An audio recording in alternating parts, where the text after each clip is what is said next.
What's going on, everybody? Welcome back to another edition of the Hard Count. The best show every Tuesday. That's all I can say.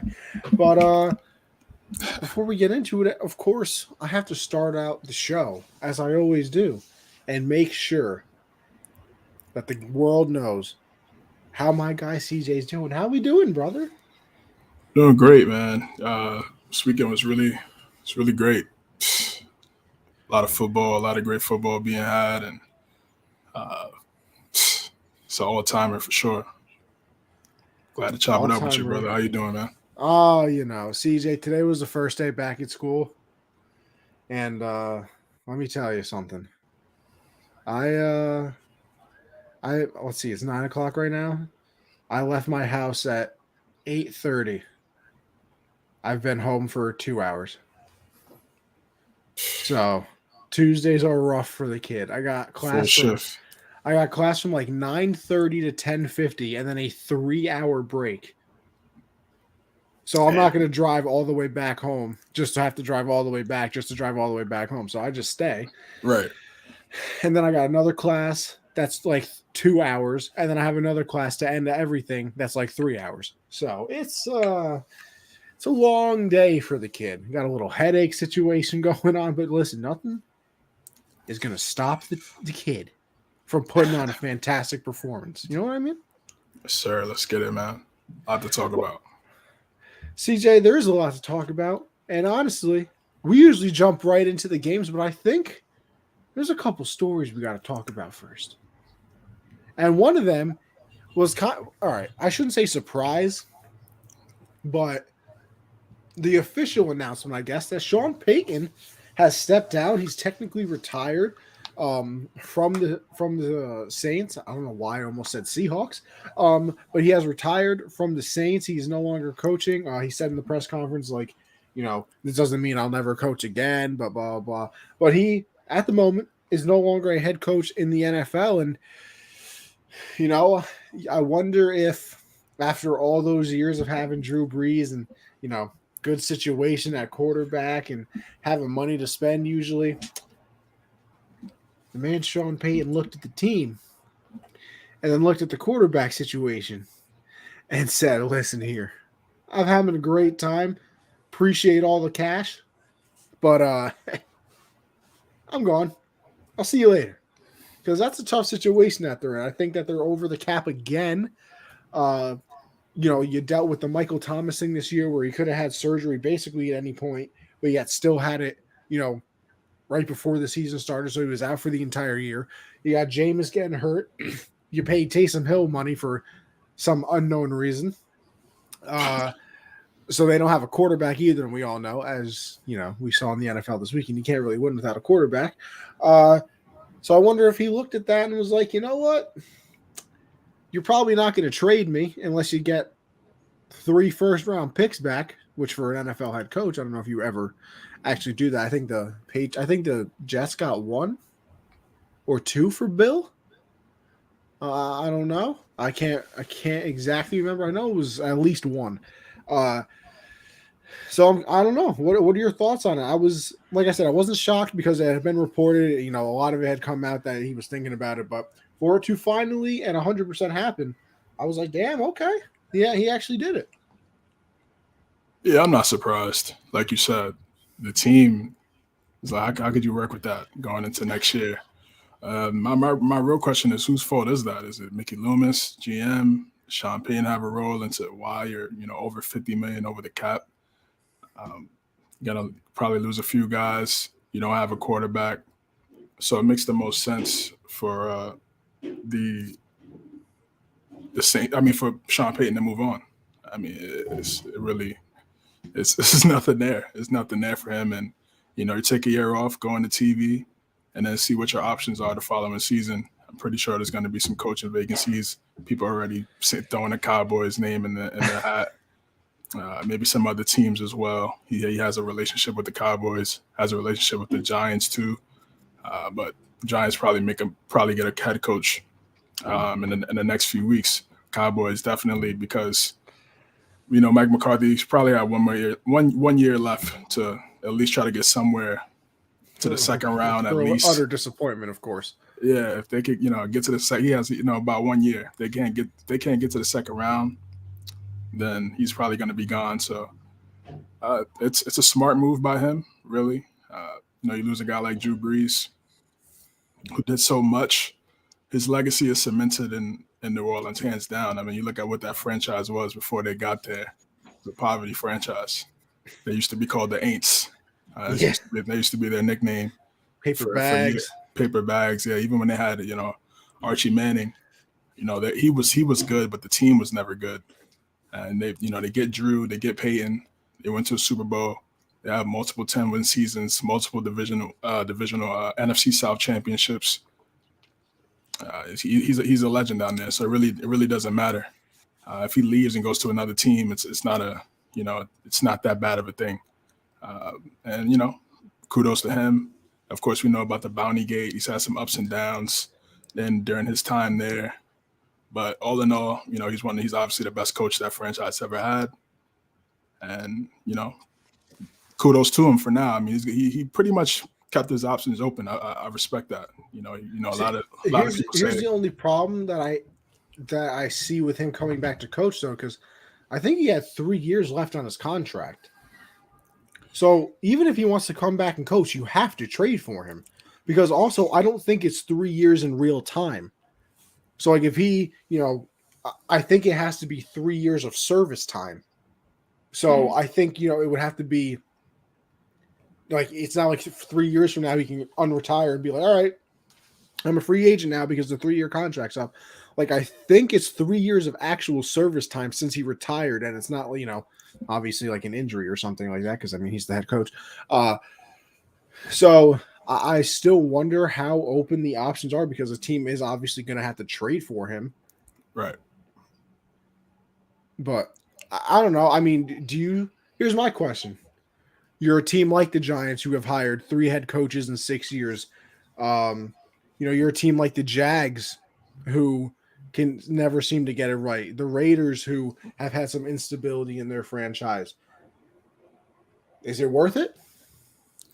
I can see the Raiders. Obviously they had a good season with Bisaccia, and they could probably give him a 1-year deal. He could prove it and see if he could be a long-term guy. And if it doesn't work out, then you could throw a blank check at Sean Payton. You got Derek Carr there. You have a quarterback. That division is competitive, and that's the thing. If you're not able to compete with Patrick Mahomes and Justin Herbert in that division, it's going to be very tough. But Giants and the Jags, I don't think they should be, waiting a year to see if Sean Payton, would even entertain, their vacancy. They need to go figure out what they need to do going forward. Both of those teams are in really tough spots. Probably the Giants more so than the Jags, because the Jags at least have a young quarterback that they can develop and build around, and they have the cap space. The Giants are 5th lowest in cap, and the Jaguars, I believe, are 2nd. So they have a lot of things to work with if they could just get the right head coach in there. And, of course, if Trevor Lawrence could be the guy that, people have been hyping him up to be going forward. So yeah, they need to just stay the course. They don't need to be worried about what Sean Payton is doing. Just continue doing your head coaching interviews. Get some guys in there that that are worthy. I mean, Brian Daboll is a guy who he just got a second interview with the Giants. Bayer Leftwich just got a second interview with the Jaguars. So I think that needs to be the direction for those teams, not Sean Payton. Yeah, and I wonder if a certain team hires somebody that's not so well known in kind of the hopes that Sean Payton will come back. Because, like we saw with the Cardinals with Wilkes, I believe his name was. Steve, right. Yep. Yeah. Steve Wilkes. I mean, they fired him after 1 year. I don't think you would do that to somebody like a Leftwich or a Daboll. Like you said, you're correct on that. But I wonder if any of these teams end up hiring somebody that's like, not really a needle mover. And then all of a sudden Payton is like, I kind of want to come back. And then they're like, oh, interesting. Here's 2 firsts. I mean, he is the type of guy that could do that. I mean, look, the Cardinals did that, and they got Cliff Kingsbury. Yeah, that's what I'm saying. So it's like, it's not even it's apples to oranges when we talk about the coaching And I mean, between those two guys. you think about it. I'm trying to see what is he like the third best coach in the league? You would think. You put Bill there, Belichick. I mean, Andy Reid. Reid, and then I mean you could throw Tomlin in there, Payton. Those top four, yeah. So I mean, realistically, unless you're one of those other two teams, how much do you really like your coach? Seriously, no, seriously. I mean, I was looking at a quote tweet that Josh put out. Matt Rule is making 8.5 and did nothing, had zero head coaching experience. So for the Panthers, so these owners make a lot of money. So if they feel like they need to make a move now, and if Sean Payton is obviously going to be a highly touted head coach,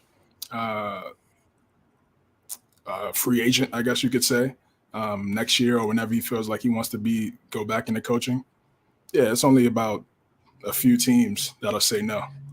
Yeah, I mean, obviously, you look at the Rams, too. They wouldn't move off McVay. Right. The 49ers wouldn't move off Shanahan. But, I mean, I don't think the Packers would move off LaFleur.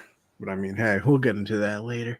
But I will move on to one more point before we do get into the games, because, obviously, we're going to go into these games because it was something I've never seen before in my life. Perry, what's up, brother?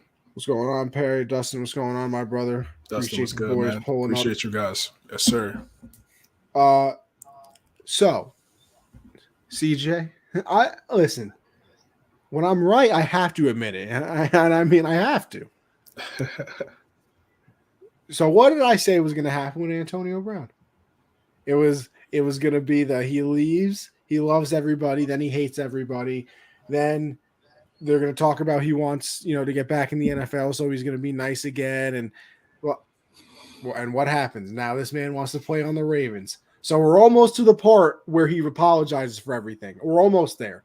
We're not quite there yet because he still posted the Photoshop things with the Bucs losing and blah, blah, blah. But I'm telling you, we're on the cusp, CJ. We're right there we are, listen, you ever King Ka, the famous roller coaster over there, Six Flags? Of course, yeah. Oh, yeah, we're right at that peak, baby. They're holding us right there, right before the drop of him, except it's not really a drop. It's more of continue to grow, of him apologizing and saying, oh, I didn't mean it, and, business is this, and blah, blah, blah. I'm telling you, we're right there because now he wants to go play for the Ravens. Also, it might actually happen. Would I be surprised? And then once again, I give it 6 weeks before he calls Lamar a running back, and John Harbaugh is a idiot who knows nothing about coaching, and they didn't, and Hollywood Brown is actually Hollywood. I'm just saying. Well, I mean, he did backtrack a little bit. He had a TMZ interview. He said what he did was probably unnecessary, taking his pads off, running off. He said he probably would have handled it differently. He's been on the Full Send podcast, been on the I Am Athlete podcast. Really talking. You see what he said today? Oh, I saw the little clip with Brian Gumbo and his lawyer. I'm not sure if that's what you're referring to. Yeah, like the $200,000 to go seek mental help that the Bucs were going to give him. Yeah, exactly. I saw that. I mean, taking it, by the way. The thing with AB is he still has the talent, and teams are going to take a chance. Teams are going to take a chance. I was even before all of this, I was saying he should have went to the Ravens when he left Pittsburgh before all the drama, because I felt like you had a young quarterback in Lamar, and you need a guy. After everything, I mean, they still need a number one. To be honest, they still need a guy that could that Lamar could trust on the outside. I know they got Mark Andrews in the seams, great tight end, one of the best tight ends in the NFL. Marquise Brown, they have a relationship. Obviously, that's his cousin. All three of those guys from Florida. They have a relationship. It's very possible. Wait, AB's from Florida? Yeah, AB's from Florida. Yep. Well, what the hell, CJ? We just explained the entire thing. Everybody from Florida is a freak. Every time you see a news story of something going wrong, it's in Florida. Alligator eats, 13 pet dogs and things like that's, or Sheesh. man fights alligator in the middle of the highway with no shirt on. It's always Florida. Well, there we go. We solved it. That's what's wrong with AB. I mean, I can't believe it took me this long to know that he was from Florida. See, even Perry, AB being from Florida makes sense. And then Dustin said, if you're mad about targets to Brady, I promise he gets to know better with a running quarterback. You know what? Excellent point. Probably a Yeah, top I 5 don't point think you've ever made, Dustin. I don't really think it was about the targets because I mean Brady brought him there. So it's a little different. The reason why he was there because of Brady. You look at last year when he came back, Brady was throwing him the ball so he could get his incentives, just like he did with Gronk this year. I mean, I feel like it had a lot to do with him and Bruce Arians more than Brady and AB. I don't know. I don't think I had because Brady. I mean, Brady had just gave him the ball 10 times. Yeah, The but he game wasn't doing before. it in that game. He had three. Yeah, they had 3 receptions, 27 yards. He had 3 See, receptions, here's my 27 thing, right? yards. Here's my. It's like, You got any siblings? nah, I don't. See, CJ, you might not be able to relate to this, but I got 2 brothers, right? So let me give you a little sneak peek into the sibling life. You ready for this? You're playing living room football, running around, bodying each other up. You knock over your mom's favorite vase. Bam, game's over, right? But you got to make the plan now. So, listen, it wasn't us. The neighbor's dog came over. We opened the door to pet it. It ran inside, knocked over the vase, and it was just a crazy situation. Like, you should have been here to see it, right?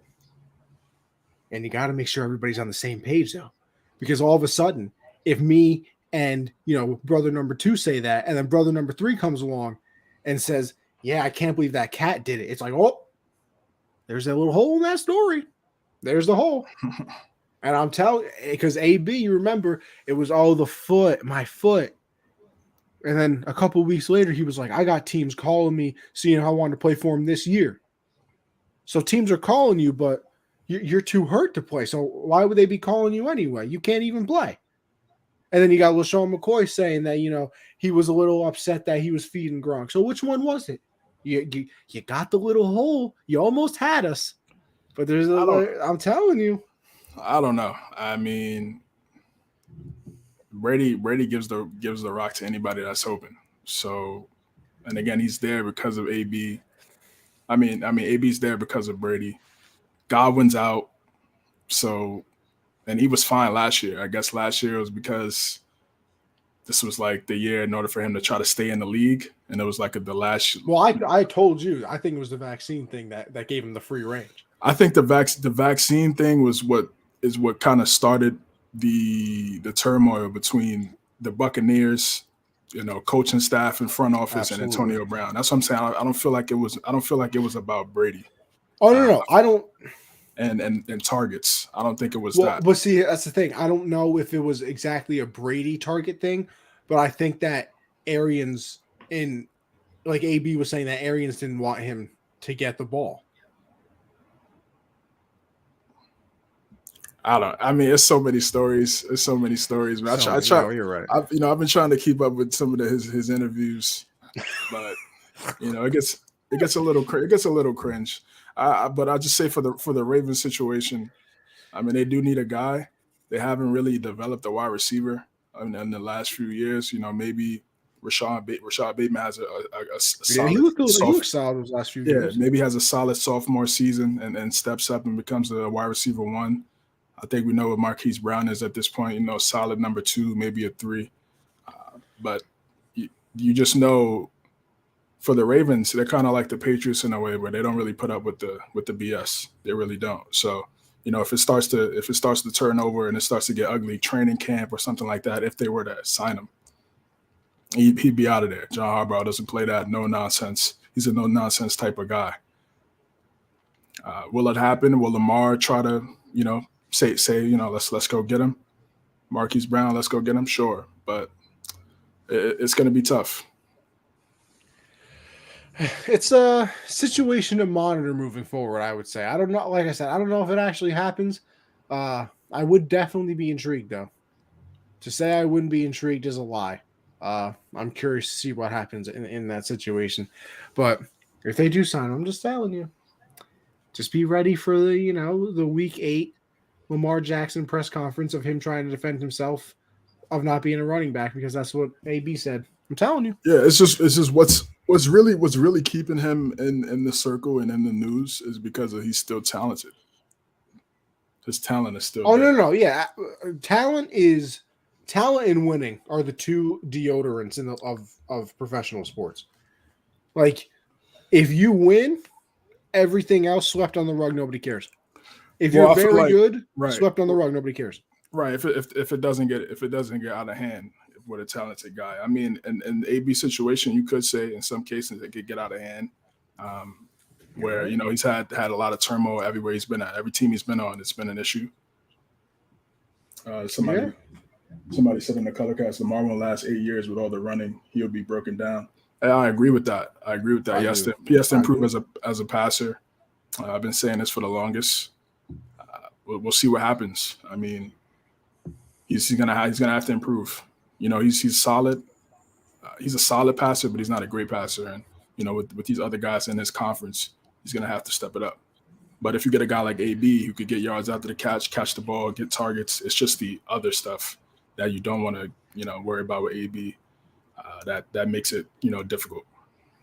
Well, CJ, why worry about other people in his conference when he has to worry about his own division? Because we can get into these games now with listen, the Bengals and the Titans and CJ. I think it's perfect.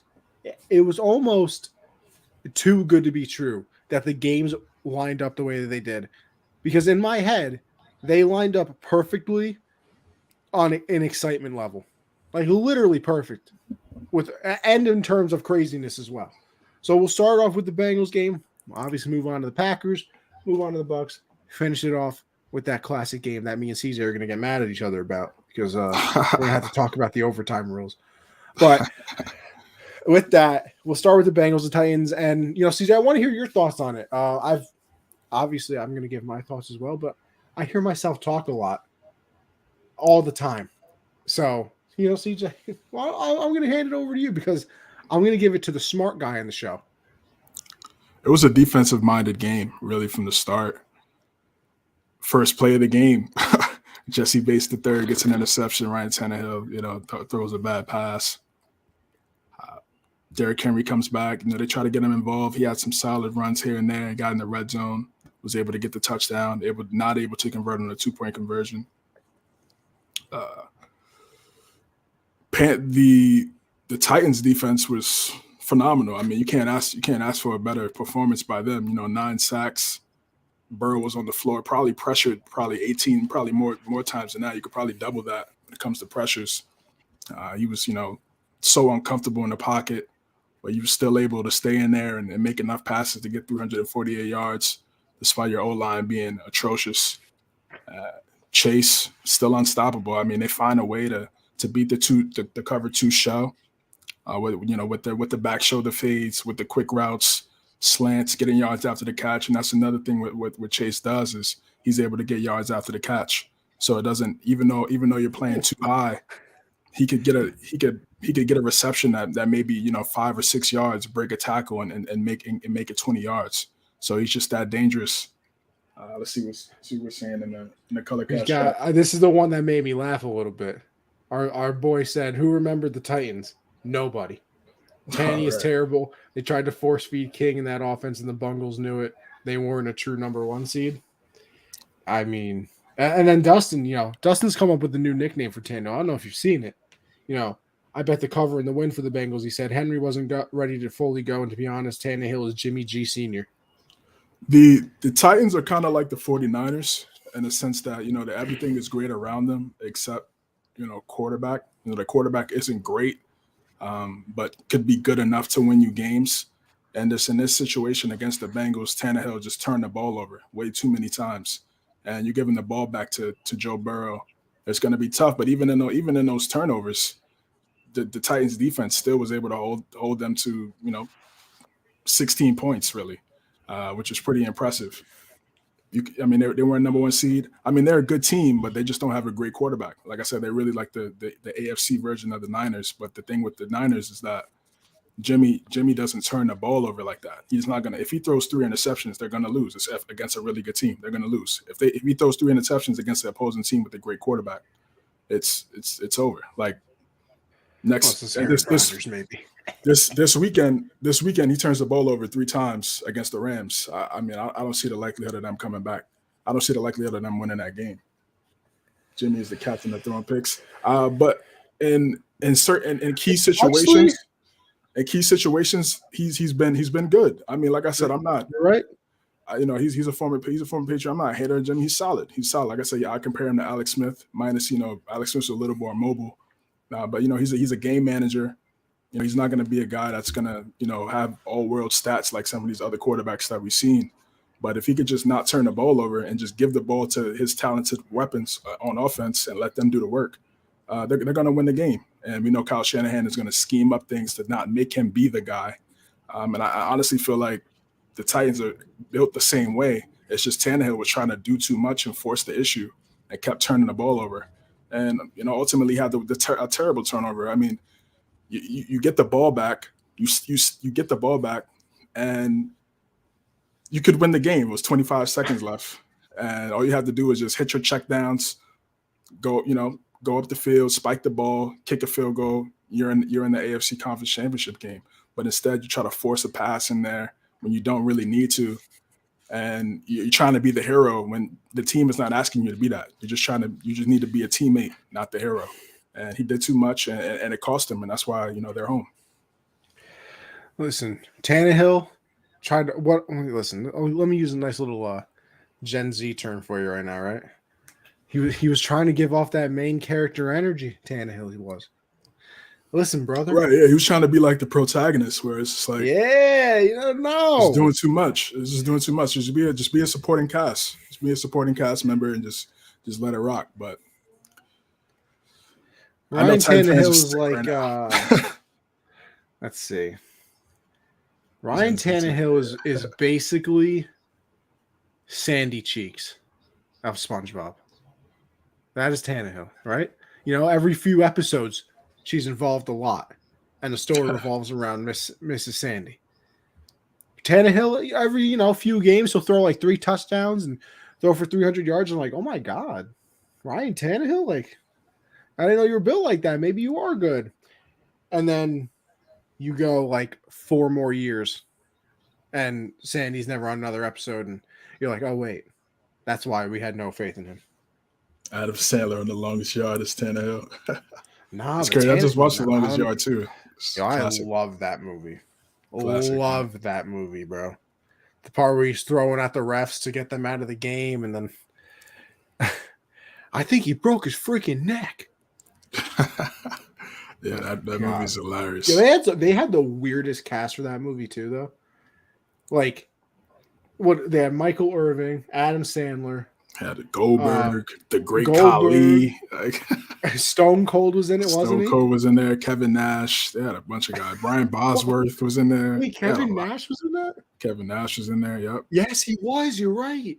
Chris Rock, Tracy Morgan was playing, a questionable character that we won't talk about. Nelly was in there. Yeah, it was a great cast. We had Terry Crews. Terry Crews, always had the McDonald's cheeseburger burgers. Ready, baby. Cheeseburger, yes. And Joey Diaz.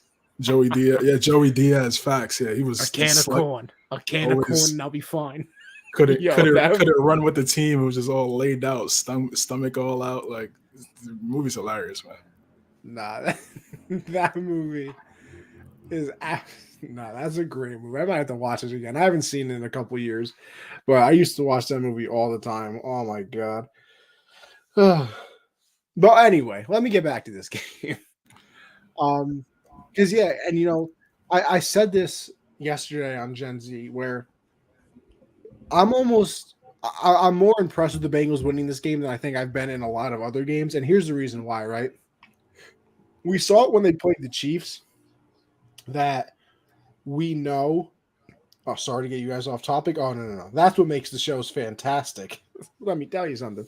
But we know that the Bengals can win an offensive game, right? We saw that with the Chiefs when, it was a very high-scoring game that kind of outlasted them. They beat up on the Ravens a couple of times. They put up a lot of points on some people.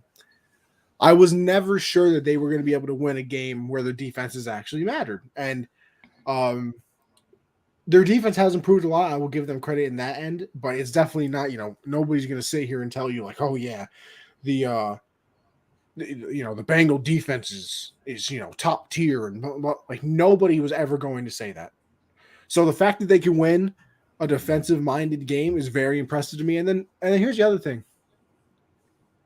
Joe Burrow, time to listen. I know people were talking about him before, but it's time to really start chatting here. Because the fact that you can get sacked 9 times in a game, and CJ, correct me if I'm wrong here, I don't think I ever saw him one time show frustration about it.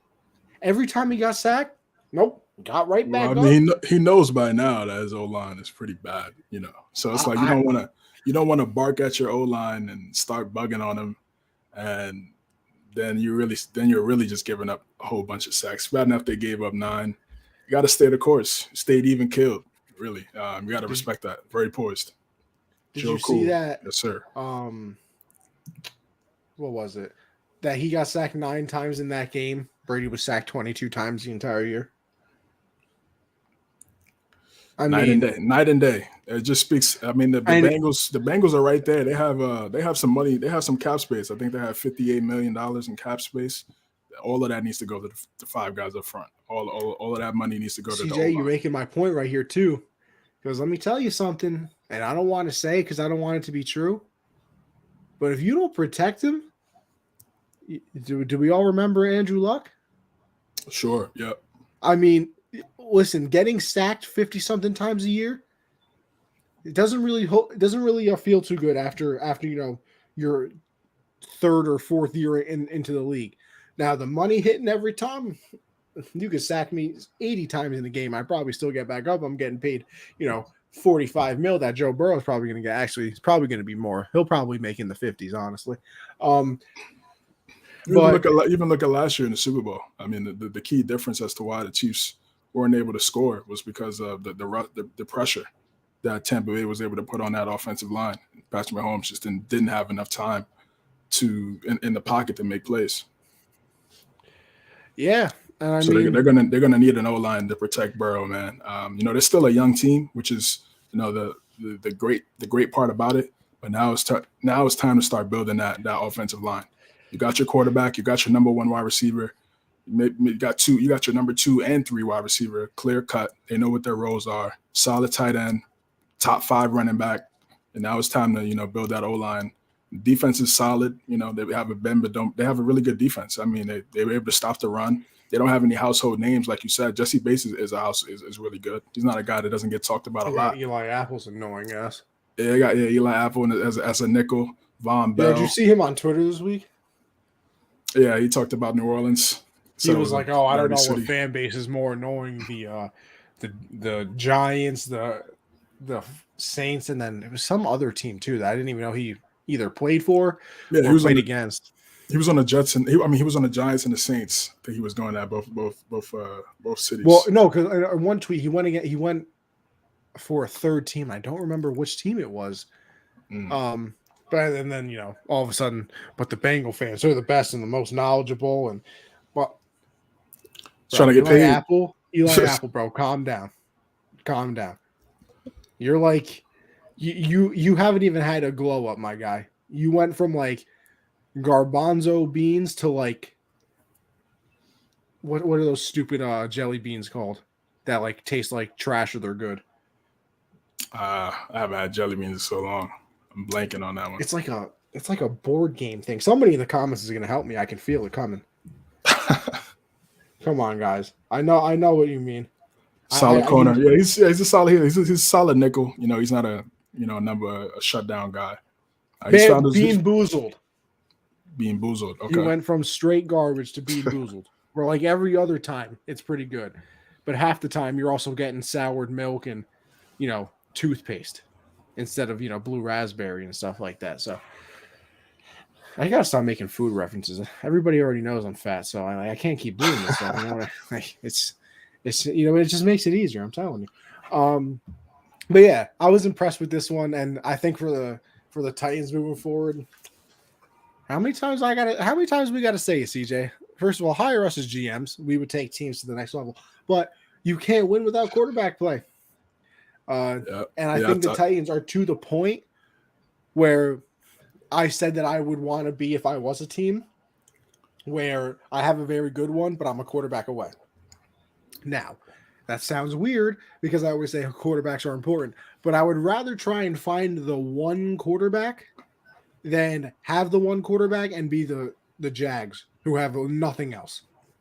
Because then you got to really start building. So if the Titans want to come out here and be aggressive or something like that, I don't think that they have enough capital to trade for Deshaun Watson unless you're giving up first round picks for the next 3 years, and then you might have to throw in a couple players as well because of how young he is. So I don't think they could do it. I don't think they would do it, but it's time to find your quarterback. I think we know what Tannehill's going to get you. He's going to win you some regular season games, which, hey, if you want our participation trophy every year, I mean, go ahead. I'm not much of a participation trophy guy.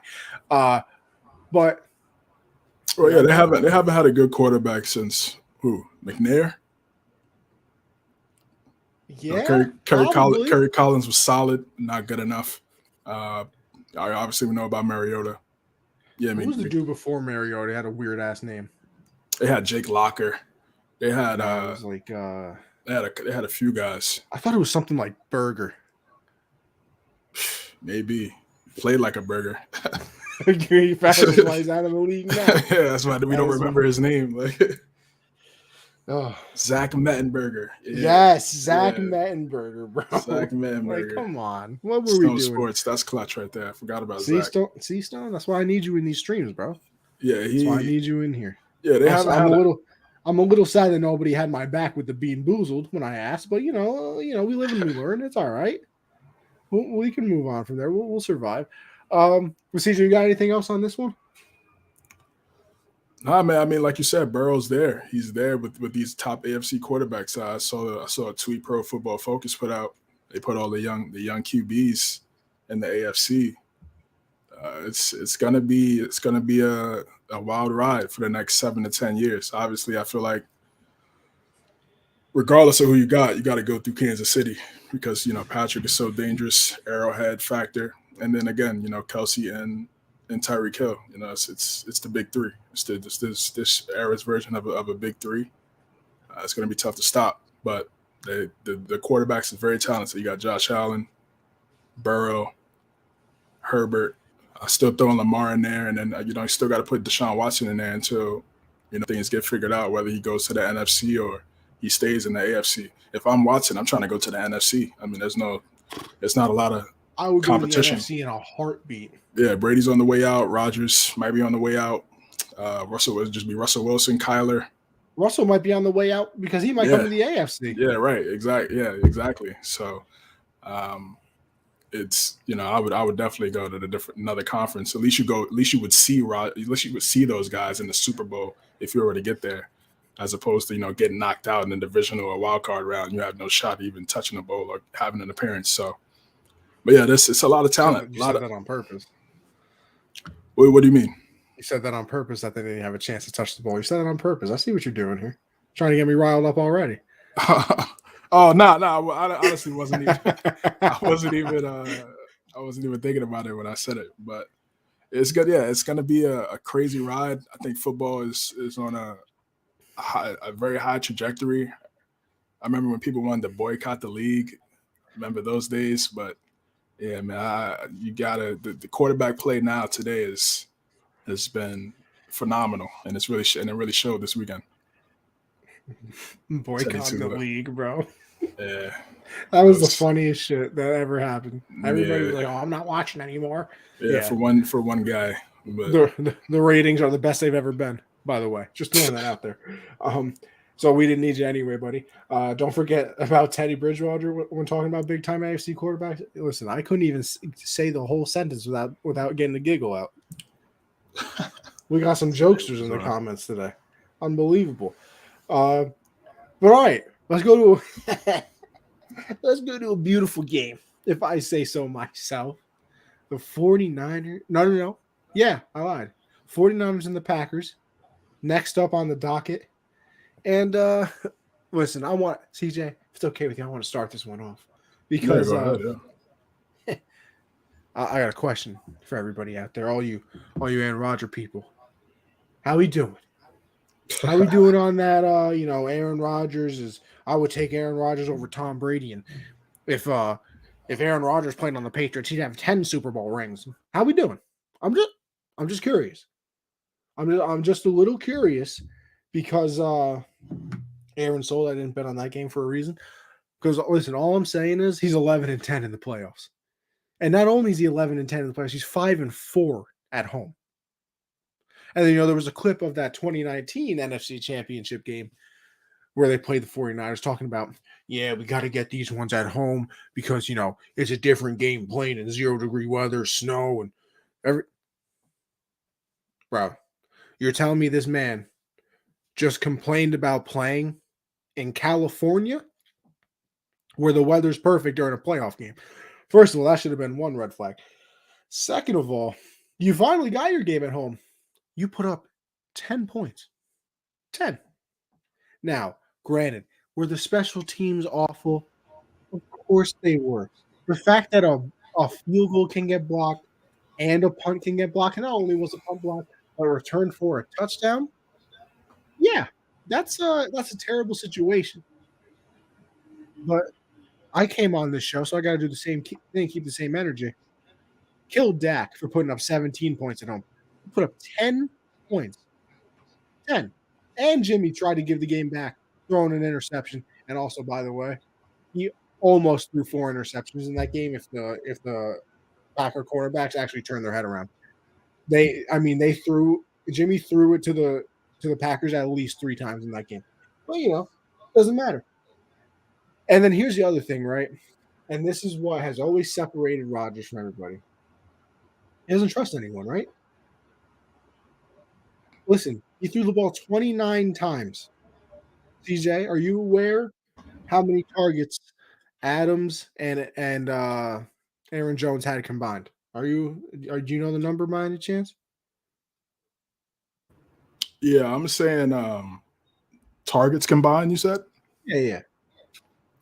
I'm going to say 14. 21. 21.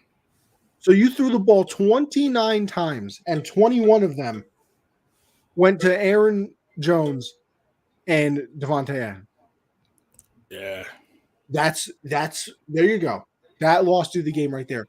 Because listen, I watched Brady in that game with Godwin out, obviously. Antonio Brown became a stripper. So he's down to Scotty Miller's catching a 4th and 10 pass, and Cameron Brate is catching 3rd and 10 passes, and Tyler Johnson's catching balls near the end zone. And you threw it to 2 people basically the entire game. You're right. He got his boy Cobb back in this one. Everybody was so excited in Green Bay about getting Cobb back. Didn't do a thing with him. Mercedes Lewis fumbled that ball. Never saw the ball again. There was another wide receiver who dropped a pass. I don't know if it was on 3rd down or an earlier down. Never saw the ball again. And even Greg Jennings was on Colin Cowherd the day after, and he said, listen, if you mess up with Aaron, you'll probably see the ball again, but not very often. Like, that is what happens with him. And it can't be like that. No, not in the playoffs. Can be. But because here's the prime example. What was it, that 3rd and 10 or 3rd and 6 or something like that? Right after I think it was right after they tied it up with the punt block, or it was the punt block possession where he just heaves it downfield to Devontae Adams to double covered. And you see to the left of him, somebody was streaking downfield, had the guy beat by 10 yards. So what are you doing? 5-4 at home in the playoffs. Like, Yeah. we're old enough to remember, CJ. Lambeau Field, nobody went in there and won. It was impossible. You know, the cheese heads and that 0-degree weather that Aaron Rodgers talked about so much. Yeah, how'd it work out for you? So all I'm saying is that whole conversation of who you taking and this and that, I'm good, bro. I'm good. Yeah. Well, yeah, I always thought Brady was better. Oh, well, yeah. Used to have these. I mean, yeah, I'm obviously obviously biased, but Well, me and you, of course, a little biased, but I think the whole world should see now. yeah, we'll take. Is just one Brady is a surgeon. You know, he gives the ball to whoever's open. He doesn't always force feed it to one guy. Sometimes he does, because if you have a great player, yeah, you're gonna give him the ball because you feel like he's gonna make that play. But it was really, even in all that, special teams is why they lost the game. 32nd in the league in special teams. Green Bay Packers dead last. Get a block field goal, block punt because they punt the ball. It's not like the 49ers offense was doing anything spectacular either. I mean, they got Deebo Samuel, George Kittle, Elijah Mitchell had some solid runs here and there in the first half. But other than that, they only had 3 points. 49ers offense only produced 3 points. Everything else was special teams. So it was really just a defensive-minded game the whole time. I get what you're saying. I feel like Rodgers definitely should have spread the ball out a little bit more. It just opens up more opportunities for, Devontae to get open. If you're just doing back shoulder fades to, Adams all day, you kind of falling into the 49ers hands. D'Amico Ryan's got to give that guy a lot of credit. He's did a great job as 49ers defensive coordinator. Maybe he won't get a head coaching job this time around, but maybe the following year, if they continue to, have success like they did in this game and like they did against the Cowboys in the wild card round, he might get a shot, just like how Robert Salah got a shot, this year with the Jets. So kudos to him. Richard Hightower, special teams guy for the 49ers as well. Big time. Get a block field goal and a block punt for a touchdown. This game it's literally a game changer. It changed the game. And for Rodgers, it's tough. I think they miss Robert Tonyan too. Robert Tonyan was pretty solid for them last year. He made a big leap as a tight end. He's kind of a guy that gained the trust of Aaron Rodgers. Him up the seams. He was pretty solid for them towards ACL, and ultimately got hurt. They got like 11 to 12 touchdowns, something like that. He had a crazy year. And Mercedes Lewis is a tight end too. He's not the tight end that he used to be in Jacksonville back in the day. So Rodgers, I don't know what's going to happen for his future. The Packers are 40 over the 40 mil over the cap. I don't know. I don't know what they're going to do, man. I mean, again, the NFC isn't competitive. The division is not competitive. You got the Vikings and the Bears looking for a head coach right now. You got the Lions or the Lions. Got Mid Cousins. Right, exactly. With Kirk Cousins, yeah. So you want to stay in the NFC?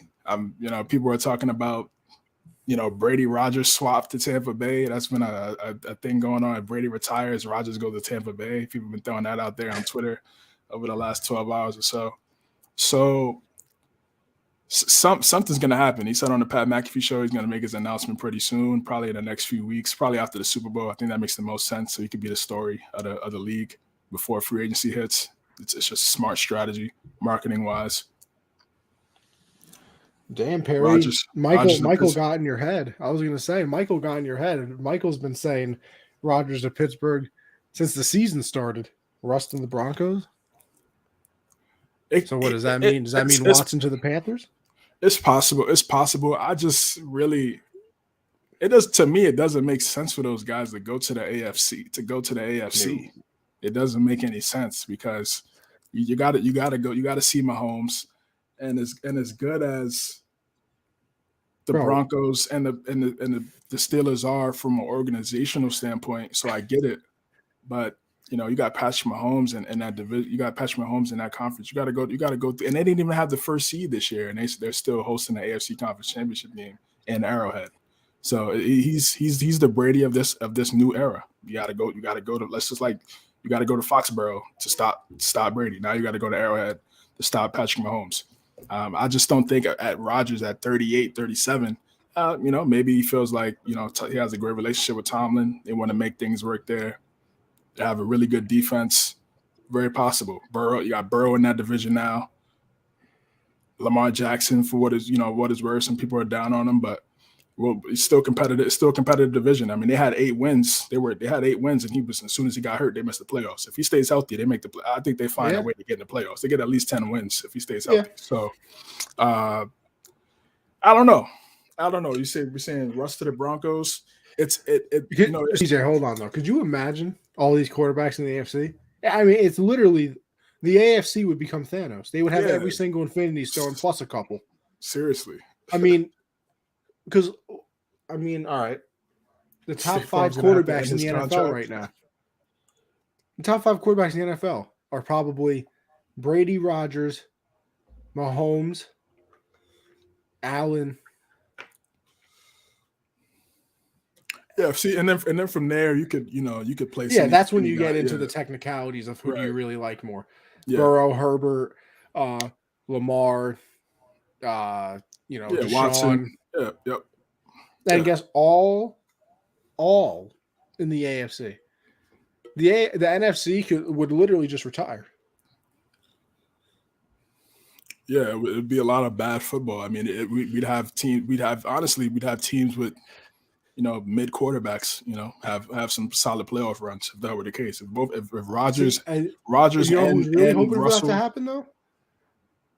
Matt Stafford's praying every day that Stafford. Yep, got those Stafford in there too. Yeah, forgot about that. Bro, could you imagine Stafford in a division, or not in a division, in a conference where the second best quarterback is what?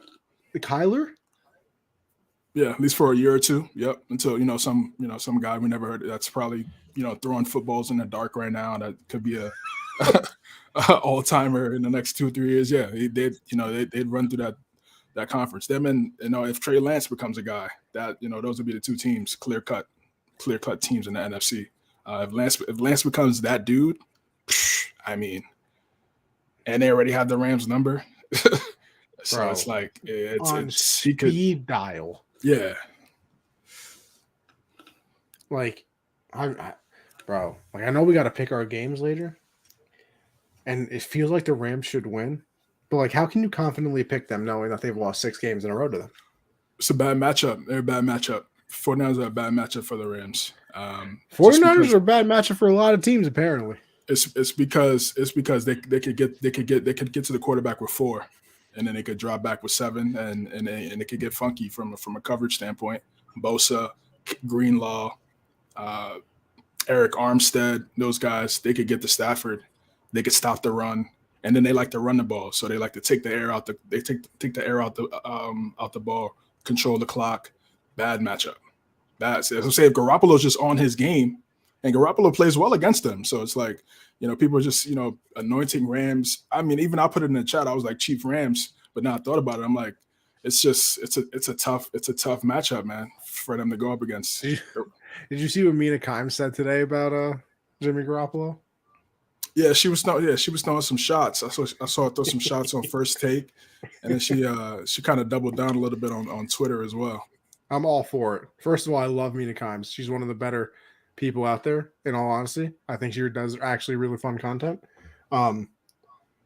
Especially I love her content where like all the hardcore football guys are like, nothing because you're a female, and then she's like, bro, I literally said hi to people this morning. She's like, where did that even come from? Like, it's mad funny when she just sits there and she's like, I literally said hello to my dog this morning and you're yelling about football, bro. Mad funny. But nah, she said that Jimmy G is like the dude on a group project who does nothing but still gets the A. And listen, I know you're not a Jimmy G hater, but you're not technically a believer either. You think he's mid? Can't agree anymore with you, Mina. If you ever want to come on the show, by the way, just hit the line. Yeah, like I said, he's like Alex Smith. He's like Kirk Cousins a little bit. You know what I'm saying? He's in that tier of quarterback. That's what I'm trying to say. If he's not going to be an all world guy because look at the weapons he has, and he's only he can only get 131 passing yards. He has Kittle and Debo Samuel. So he is The who he weather, is. CJ, the weather. Oh, that's what they're saying about because they Oh, were of in course. Green Of Bay. course.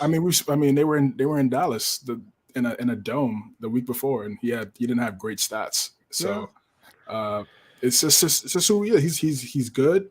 He got to a Super Bowl with him, and then of course everybody brings up the overthrow um, to Emmanuel Sanders against the Chiefs. So yeah, he has his flaws, but he's good enough to get you to a Super Bowl and maybe win it. I mean, it was 20-10 against the Chiefs at one point. True. But It's true. 6 minutes left. So I mean, he's good enough, but he has to just not be mid to lower than mid. He can't be below average. If he's not below average, then it's if higher than below average, then they have a shot. Well, CJ, I think if those two games, right, were the fountain of our NFL playoff weekend, below mid is called Dak. I mean, hey. But if those two games were the foundation of our home of the NFL playoffs, let me tell you something. We're getting into the structure now. And then honestly, I think that Bills game, that's the roofing, the siding, the interior decorations, that's everything else. Yeah, But man. Yeah, we're gonna get to that. but we'll start Shortly. it off. We'll start it off with that Ram and Buck game. And obviously there's a lot of speculation after this game too, like we said before, that Brady might retire. And let me tell you something. I might shed a tear live if Brady retires. I literally won't know what to do with myself. Promise you, I'm really not going to know what to do with myself. Because, like, here's the thing, right, CJ? You got to think about it for me, right? So Jeter is my other guy, right? I got a fat head of the man right here. But he retired in, I think, 2014. So I was 14, didn't really start paying attention to baseball till I was like 7 or 8. So I got like 6 years out of it. Bro, I've been paying attention to football since I was like 7 or 8. I've gotten like, what, however many years it is. I'm bad at math. So what, 14, 15 years? Yeah, so like 2008, you would say? Yeah, so probably like 14 years. Yeah. Yeah, 14 years, whatever. Mm-hmm. So yeah, 14 years with this guy, watching him. So I've experienced a lot more. I've been through more. I'm more invested. Right. But Brady's not going to retire. He's not going to break my heart this year. This man deserves a going out party like they do in baseball, like what Kobe got. Right. Where he goes to every stadium and they give him some weird thing like or like when Mariano Rivera retired, and then he would go to every stadium, they would give him gifts. Brady needs one of those. Needs one. Yeah. The Rams broke Brady. He's 2-0 against him in the Super Bowl when it actually matters. Sit down, Christian. Anyway. Rams broke Brady. Well, yeah, they broke him in this game. That front seven, that front four really got to him earlier in the game. That's why they started off so slow.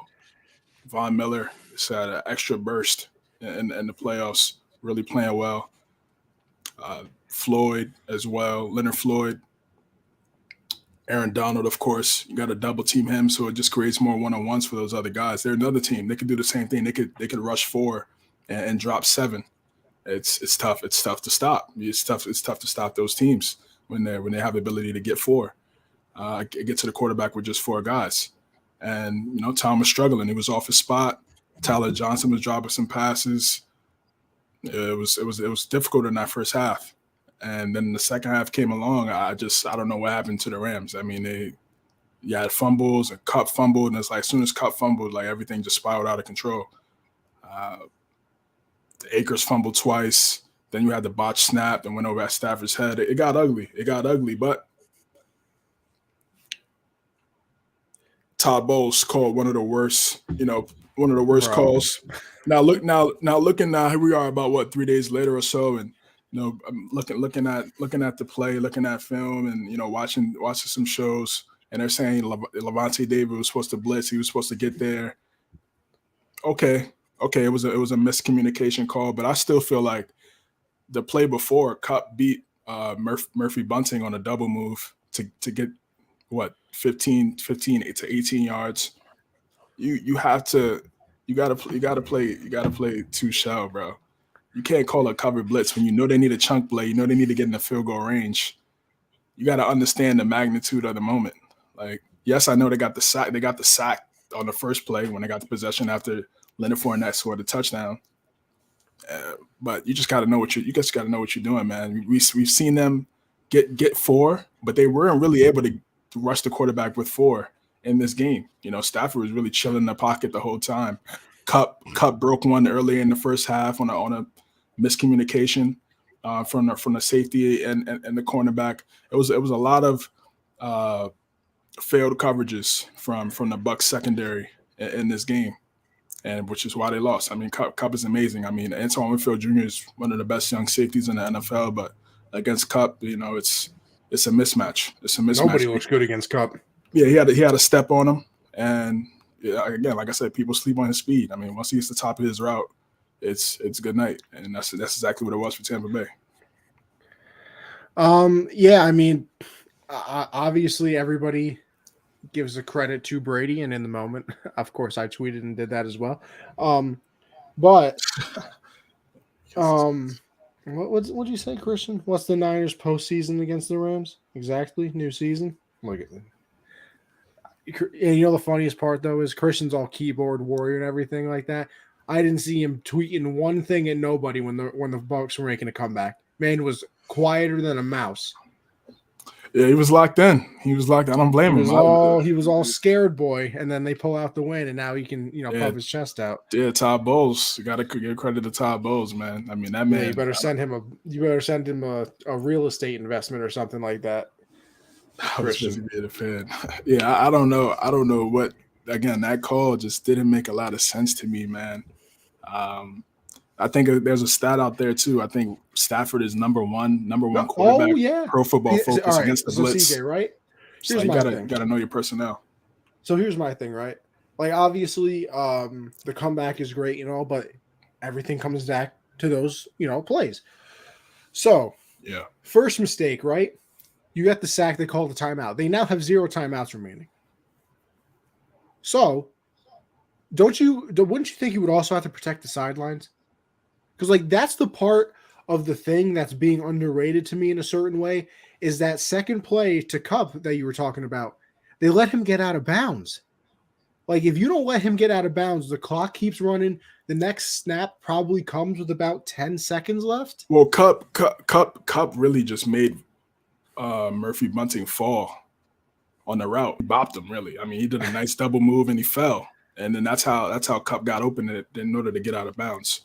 Yeah, but that's the thing, though. But I'm saying anyway, wouldn't you be protecting the sidelines anyway? Sure, yeah, definitely. I mean, they have to get in the field goal range. They now have no timeouts because they just called their last one. In my head, that's when you go into that typical, sideline defense that everybody does that. Yep. So that doesn't make sense to me. That's mistake number one. And like you said, Stafford is the number one quarterback in the entire NFL against teams that blitz. The Bucs got killed by him in week 3 when they blitzed them. They got killed in this game when they blitzed him. And then you blitz him again on the most. Bro, I don't want Cooper Kupp on my best cornerback. Nonetheless, a safety. Like you said, Antoine Winfield Jr., I love him. I think he's fantastic. I think he was actually the number 2 rated safety or something like that by Pro Football Focus. Now, how much do I believe in Pro Football Focus? Questionable considering they had Damian Harris, the best running back this season, which I don't even know how you can watch football and grade him that way. Not that he was bad, but I mean, yeah. Jonathan Taylor is a living, breathing person. I'm just throwing that out there. So I love Winfield. He's fantastic. There's not a chance in hell I'm leaving him one-on-one with Cooper Kupp. Not a chance. I don't care if this person was supposed to get there from the blitz. I don't care if, they secretly put a ditch into the ground and Cooper Kupp was supposed to run into it and fall, like Wile E. Coyote or something. I don't care. Yes, I'm doubling him on that last play. It's the typical defense for me of, if you want to beat me with somebody else, why don't you? it's tough. It's tough. It's tough to double him because a lot of he's so great in the slot. He's great on the outside as well. But if you throw him in the slot, and he becomes like a Y or a wide receiver. It's tough. It's tough, man. And he's a great route runner. He's one of the best route runners in the NFL. And he breaks one tackle, it's over. I mean, I feel like Kupp, Debo, Tyreek. I mean, you got to throw Chase in there as well. I mean, those are the top weapons, offensive weapons right now. But Devontae really doesn't get the yards after the catch as much as those other guys. Sure. Those guys can really break a couple tackles, take it to the crib. I think for Adams, he's really good. He's a great possession guy. He's a great route runner as well. But him and Rodgers. Volume. Yeah, exactly. His is more volume. Like he'll get 11 for 130. You feel me? But you could see Chase and Debo. They'll get 3 for 130. So it's just like their game is, and Kupp can do both, and that's why he got the triple crown. What was that Randy Moss game? He had like 3 catches, 100-something yards, and 3 touchdowns. Yep, yeah, against Dallas. Thanksgiving. Yeah. Yep. Yes, sir. Classic. But I think for Brady. Yeah. No, go ahead, bro. No, I say for Brady. I mean, I think he plays one more year. I think he gives him one more year. He said he wanted to play till he's 45. I know he was talking about 50 and all that. I just don't. I don't see that. He's just gonna be a guy that retires and still has a lot left in the tank. That's it. I mean, he already accomplished so much. He probably had his 3rd best season in his career in the regular season. I mean, you look at 07, 2014 and 2013, and then this year in terms of numbers and things like, you could say this was his best season. You could honestly say. Yeah, I mean, the only record yards that he didn't pass for himself was touchdowns. Right, exactly. So you could put it up there as his second or first best season of his career at 44 years old. I think he's gonna give it one more shot. The Bucs as a team, they're not gonna be able to run it back like how they did this year with the same 22 starters that they had. So the team's gonna look a little different. Gronk, they got to pay Gronk as well. We'll see what happens with Gronk. He put a tweet out, said put 2022, 2023 with the eye emoji. So we don't know if he's going to leave or come back. Probably just waiting on what Brady does. I was going to say the same thing. Yeah, it's Stafford best quarterback in the NFC. I mean, right now, yeah. I mean, if you look at it from who's left, absolutely. Definitely. And then again, I gotta give Stafford his flowers, man. He went to a team. He got drafted to a team in Detroit. Can't control that dysfunctional franchise.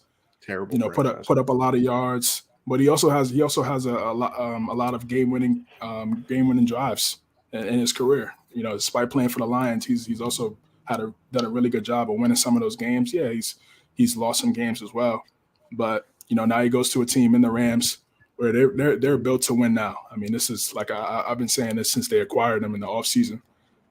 This is a 2-3 year window to try to win and try to with these guys. You could keep Stafford longer than that, but in terms of who you got right now, you're not going to be able to keep Von Miller, Ramsey. You're not going to be able to keep all of those guys for 4 or 5 years. So you got to try to get a Super Bowl, and that within the next 2 years, with the talent that you have right now, and they're one game away from hosting a Super Bowl in their home stadium, just like what Tampa Bay did last year.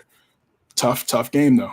So, but if he's able to get past San Fran and win a Super Bowl, it completely changes his legacy, no question. Yeah, I mean, I was always.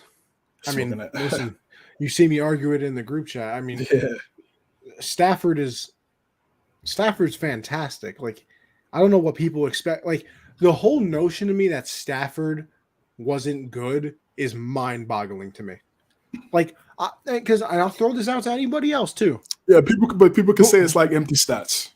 Some people say, "Oh, you're playing for the Lions, you're going to be those behind." Empty stats that got them to the playoffs 3 times. Yeah, for sure. It's a great argument. I understood both sides because one, Lions games aren't really televised like that. So you're not really seeing what's going on. And he was really talented, but he wasn't a guy that really, like I said, put the Lions on the map from a televised standpoint. So I get when they're down a lot, is he putting up a lot of stats for them to come back? Some of those games, yeah, he helped them come back and win. So he had the talent, he put up the numbers. Now we want to see what you do with the pressure, with the team around you. Can you get to the playoffs? Can you have a playoff run? Job not finished though. You still got to go through San Fran and win the Super Bowl. So you got 2 more games to win, and then he cements himself as one of the greatest quarterbacks we've seen. That's all you had. You got to win the Super Bowl with the numbers. He's going to be up there with those guys. It's gonna. Yeah. See, like I think that's my main point with the whole Stafford argument was like empty stats, whatever, blah blah. Like people were like, "Oh, he doesn't win enough." What were you supposed to do in Detroit? Yeah. If you can go on the internet and find me somebody who did a lot of winning in Detroit, you're lying. Yeah, it's even no even, pun like I said, intended. You see what I did there, though? You're lying. Yeah. But like even when they had Barry, I was gonna say we talk so about Barry Barry. left. We talk about Barry. He didn't do a damn thing, not one thing.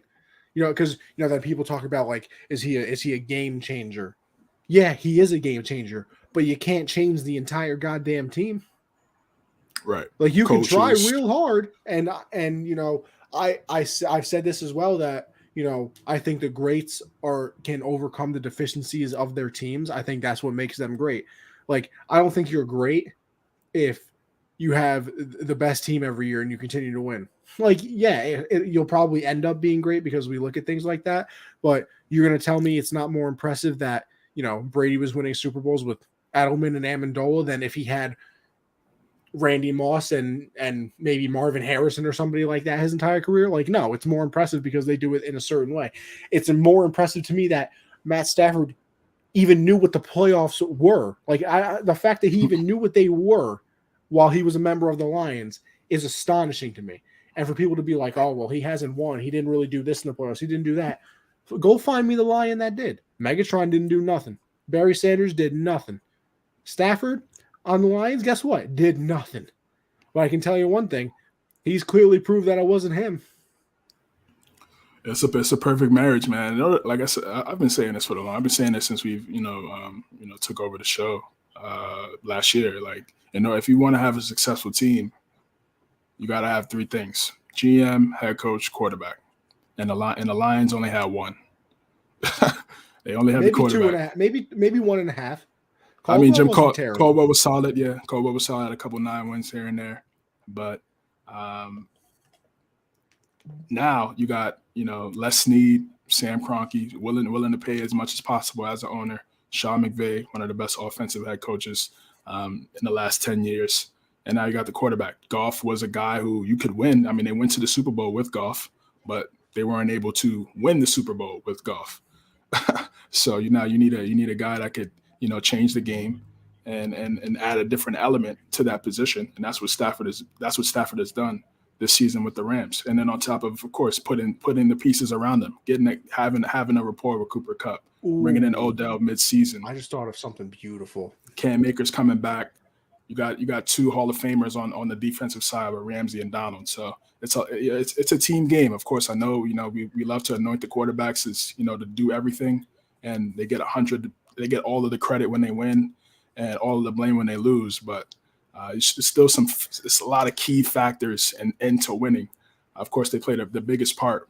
But now that he has a solid team, it's good to see that he's getting some wins. CJ, I think I thought of something beautiful, by the way, while you were speaking so eloquently. So we said that, before that Tannehill needs to go and that, you can win with Jared Goff, but, they couldn't win the Super Bowl with Goff, so they get Stafford. Yeah. Now, I don't think he's the same level as Stafford. He's probably a step below, but I think he's better than Tannehill. What if they go out, try and get Derek Carr? Who are you talking about? The Titans? The Titans. Yeah, definitely. It makes them exponentially better. I think that puts them in that conversation of teams you don't want to play because they're very well rounded. Imagine Derek Carr with King Henry behind him and being able to throw to AJ Brown and instead of, listen, Hunter Renfrow is good, but is that a Hunter Renfrow? Yeah, it's yeah, exactly. I mean, honestly, Julio played well in that game. I know he missed a Yeah. lot of time throughout the season because of the hamstring injuries, but in that game, he was pretty good. I think, yeah, you put Carr. Carr is not at the level of the guys we talked about prior, but he's like he's like right under those guys before you get to the Garoppolos. To me, before you get to the Yeah. Garoppolos, and he's a fringe. He's like in between. Like he could It's like that C he could plus, play. B minus. Yeah, exactly. He could play like those mid guys at times, and then there's times where he plays like a top guy. So, but in the right situation, it could be perfect. I think Tennessee would be a great spot for him if that's able to happen. I don't know what their cap is, what their money is looking like. I know Tannehill has one more year left of guaranteed money with Tennessee. They might run it back, or they might try to shake some things up. I know the fans are tired of him, but is the team tired of him yet? We'll see. Now, Dark Sage, I see your comments in this comment section, and baseball related. This is our football show, but I'm still going to give it a quick little moment here, CJ, because I'm very annoyed right now that they did let Ortiz into the Hall of Fame. So you're right, hypocritical, absolutely stupid, but Sage, I got to stick to our football, and I need one thing from you if you never do anything for me ever again. Come back to this. I think you're watching on Twitch. Come back to this Twitch channel on Thursday when I'm doing my baseball show, and me and you are gonna have a conversation for hours about this Hall of Fame induction. I'm begging you, Sage. Come back on Thursday when I go live, and we'll have a full on conversation. Because, am I annoyed? Almost as annoyed as I am with these overtime rules. But CJ, I'll let you break down this Bill Chief game first, and then I'll hop in, and then we'll fight with each other, and then the show will blow up, and we'll never be able to do it again because we just have hatred for each other. No, I'm kidding. It was a classic. It was a classic. One of the best games I've ever seen. I know that's some people say that for hyperbole or for clicks, but it's the truth. It was a shootout, 4 penalties. None of the quarterbacks had turnovers throughout the game. Their completion percentages were over 65 apiece, throwing bombs. For me, the biggest takeaway, a few days later looking at it, Mahomes has Kelsey and Tyreek Hill. Josh Allen had Josh Allen? Like, that was about he had himself.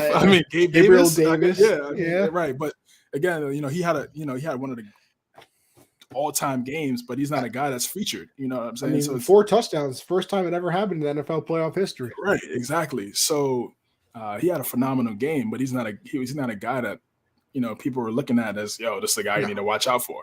So hell no. As great as Mahomes is, he has those Hall of Fame. Those are Hall of Famers with him, and Kelsey and Tyreek Hill, and that just makes that offense so much better. All 3 of those guys make each other better because Kelsey could get open because of Tyreek Hill's ability. You have to stop Tyreek because he's able to get the 2 safeties out there, so it just opens up the seams. He gets easy releases off the line of scrimmage, and he's gonna eat off that. And then and then Tyreek Hill could take a 5-yard slant, 5-yard drag, and go 65 like he did it in the last 2 minutes of that game.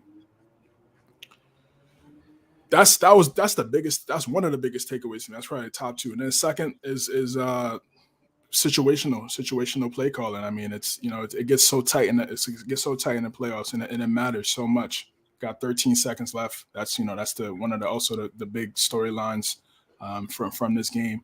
13 seconds left. You know what they want to do. And you take away the sideline, but you give Kelsey and Tyreek Hill. Who's Mahomes going to look to? He's going to look to his 2 guys. I mean, those are the best 2 other best players on the team, and they got open. Kelsey had a great communication with Mahomes. Like, if they do that again, if they don't even touch me off the line of scrimmage, I'm just going to run up the seam. Did a nice little inside out move. outside in move, got open, got to the field goal. Buckner, who, honestly gave up 4 points, missed the PAT, missed the field goal. A lot of people that talked about him had they lost this game. But, he was able to hit the 48-yarder, send it into OT.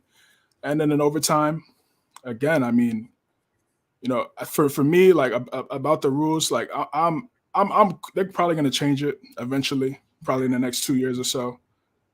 What's good, fellas? I just lost parlay because of the Wizards just blew it. Damn.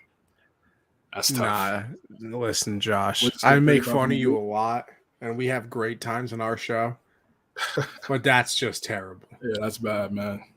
I mean, that's awful, bro.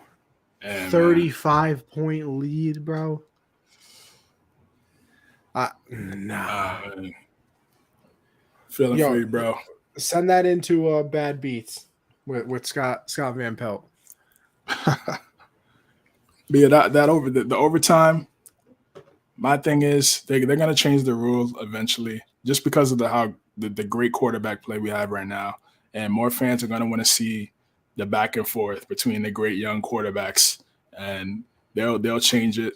Me, I guess you could say I'm a traditional guy when it comes to it, but I just feel like you still got it. The defense still is gonna have to get a stop, and second biggest blown lead. That's crazy. That's crazy. Yeah, man. Damn, brother. But I still feel like the defense has to get a stop. Yeah, you have to get a stop, man. And then my fault. Even before the Tyreek Hill and okay, good. I thought you were gonna miss it. I was gonna bring it up. And Kelsey, you don't sky kick it. You do a touchback, and it's like. Yeah. That's what I'm saying. Situational football on all three phases is why they lost the game. Overtime came to a coin flip. There's so many stats out there right now after the game. It's like 10-1. Whoever gets the ball first, 10-1. Josh Allen was 9-0 and coin flips before Sunday. I mean, all I'm saying is when it comes down to it, you got to get a stop. You have to be able to get a stop. And the Bills weren't able to do that. They had their pass rush was really non-existent throughout the whole game. I mean, Mahomes was dancing around in there a little bit, but he was just doing sidearm passes to Tyreek, or he'd just go down and run the football. And he had a big run in the first quarter, and then he ended up running for a touchdown as well. So the defense just didn't step up. If you let a team go down from their 25 and go down and score a touchdown, you deserve to lose. Period. I know Josh Allen didn't get the ball back, and a lot of people saying, people made arguments. And like I said, I'm not really against it, but I just feel like either way you slice it, somebody's defense is going to have to get a stop. So, and then again, kicking the field goal to me is the stop. You let him kick a field goal, and then you get the ball. Josh Allen gets the ball back, and he could go down and score a touchdown and win the game. Nobody says anything if the Bills defense holds the Chiefs to a field goal. Josh Allen gets the ball back and scores a touchdown. Nobody's saying Josh Allen should have got the ball back because he got the ball back though. Right, but again, it's still both sides of the ball. So the defense still gonna have to get has to get a stop, man. So I mean, it was a wild game. It was a great game. So many factors playing into it, and also you can even go during the season for Buffalo. They had an opportunity to get the number 1 seed. You lose to Jacksonville. You lose to Pittsburgh was the first game of the season. Lose to the Patriots. I mean, it was a windy game and the weather conditions or whatever, but it was still a close game. It was very winnable for them. It was 4th and goal. They had the opportunity to score a touchdown. They weren't able to do so on Monday Night Football. This game could have easily, if this game was in Highmark Stadium in Buffalo, who knows what happens with the cold and with things like that. Anything could happen. Things could change. So what Buffalo needs to do is, one, to me, find. I mean, Dawson Knox is good. Dawson Knox is solid. Stephon Diggs really was non-existent in the game. His biggest highlight was tackling the guy that ran onto the field. Yeah, that's the best point you made all day, CJ. Yeah, that was his biggest highlight throughout the whole game. So they weren't able to get him involved, even though they're of course they're putting a safety over on him as well, just like they did with Tyreek. But they weren't able to get Tyreek involved. So is that day ball play calling? I don't know, but Gabe Davis had a great day. They still have to get some. They have to get some more pass rushers for Buffalo, and then those Stephon Diggs and Knox have to step up, just like how Kelsey and Hill stepped up for Mahomes. So those are my biggest takeaways from the game. But other than that, great game. Those are going to be the top two guys in the AFC for a long time. Burrow's in that discussion. Of course, all the other guys like we've talked about throughout the show. But my thing is get home field advantage. If you get home field advantage, you got a shot. It's late January in Buffalo. That's tough. That's tough to play in any condition. I know. I'm not saying Kansas City is Florida, but it's definitely not Buffalo. So wow, the stadium though. Yeah, it's a big advantage. It's a big advantage for them. Like I said, it's the new Foxborough. Like I said, Foxborough used to be the ultimate home field advantage. This is their time. This is their era, and it's going to be tough to stop them. If you want to win a Super Bowl in the AFC as an AFC team, you got to go through Kansas City. All right. So first of all, let me start off with the actual game before I go into the overtime. But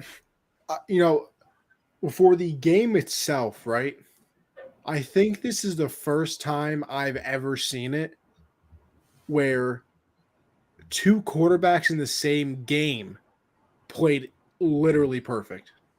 I've never, because you watch some games and both quarterbacks are playing well, but there's usually this quarterback missed this throw that they should have made and it would have been a touchdown, and that's the reason they lost. Or they turned the ball over, or they threw that interception when they shouldn't have. And both quarterbacks did exactly what they were supposed to do at exactly the point that they were supposed to do it. Fourth and 13 touchdown to Gabe. That's fourth clutch, and 13, man. the touchdown to Davis, and then the 2-point conversion. Allen is running around and he's got Chief players jumping over each other trying to tackle him, and he's still running around. A sidearm pass into the back of the end zone for Diggs for the 2-point conversion. Like I said, I've never in my life seen two quarterbacks play that well in the same game.Maybe in the same week, maybe, blah, blah, blah. But in the exact same game, I've never seen that before, ever. By the way, how are my Josh Allen versus Lamar people doing today? I'm just curious, bro. I'm just curious. Third, CJ, I think you can. Well, I mean, I don't know if you're going to agree with me on this, but I know you agree with me on the first two things. To me, this is the third greatest playoff game I've ever seen in my life. Maybe the third best game I've ever seen in my life. Anyway, I put the Falcons Super Bowl number 1. I put the Seahawks Super Bowl number 2. Possibly a little biased there. There's a possibility. But then that one's third. Yeah. I mean, of course, we're Pats fans, but those games were great because of the comebacks, right? This game was just straight. It was a shootout. You feel me? This was straight. I mean, of course, the teams were coming back and tying it up and things like that, but those other games, the magnitude and everything that happened, I think I'd probably put this game over man, I don't know. I'd probably put a third because you tried putting it over that Seahawks Super Bowl. Because that's Brady's first one since 2004. So that's a tough. And then of course Falcons will always be number one. I mean, come on, nobody's ever gonna touch that. Goff versus Mahomes in 2019 in LA, one game got flushed from Mexico City, flawless by both quarterbacks. See, but it wasn't though. Yeah. It wasn't though because Goff fumbled. Mahomes threw 2 interceptions. It was a shootout though. It was what was the score? No, 50 it was. Yeah. But the thing for this game for me is that none of that happened. Right. It was a shootout, and both quarterbacks did nothing wrong. Yeah. I think Josh Allen had 7 incompletions, and Mahomes, I'm not. I think 11. Yeah, I think it was 33 for 44. Yeah, something like that. I mean, it was unbelievable. It was like I said, I've never seen anything like that in my entire life. But so and then we'll get into the fourth quarter, part of the game, right? So 13 seconds left, you score that touchdown. Now, for a weird reason, I knew that it wasn't over. I was sitting in bed, I was like, oh, lit. But because I remember CJ, and I know you will too.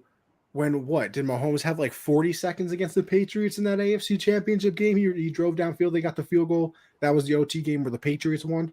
Yeah. And then after that one, Kelsey wanted the rule change. I wonder how he feels about it now. Just saying. The Chiefs overall, Andy Reid, when it was like they were the only team that voted for the rule change in like 2019 when it came up. Yeah, exactly. It's crazy. Full circle. The game was decided by a coin toss because both quarterbacks were on game breaker mode. Yeah. Great game, by the way. I agree that the sky kick wasn't I don't understand. And I guess people are like, oh, well, if they return the kick, then we're killing them for that. Really? Like, listen, I would much rather take the risk of him returning a kickoff than just giving them the ball.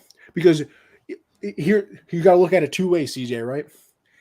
They kick it to the 5-yard line, 2-yard line, right?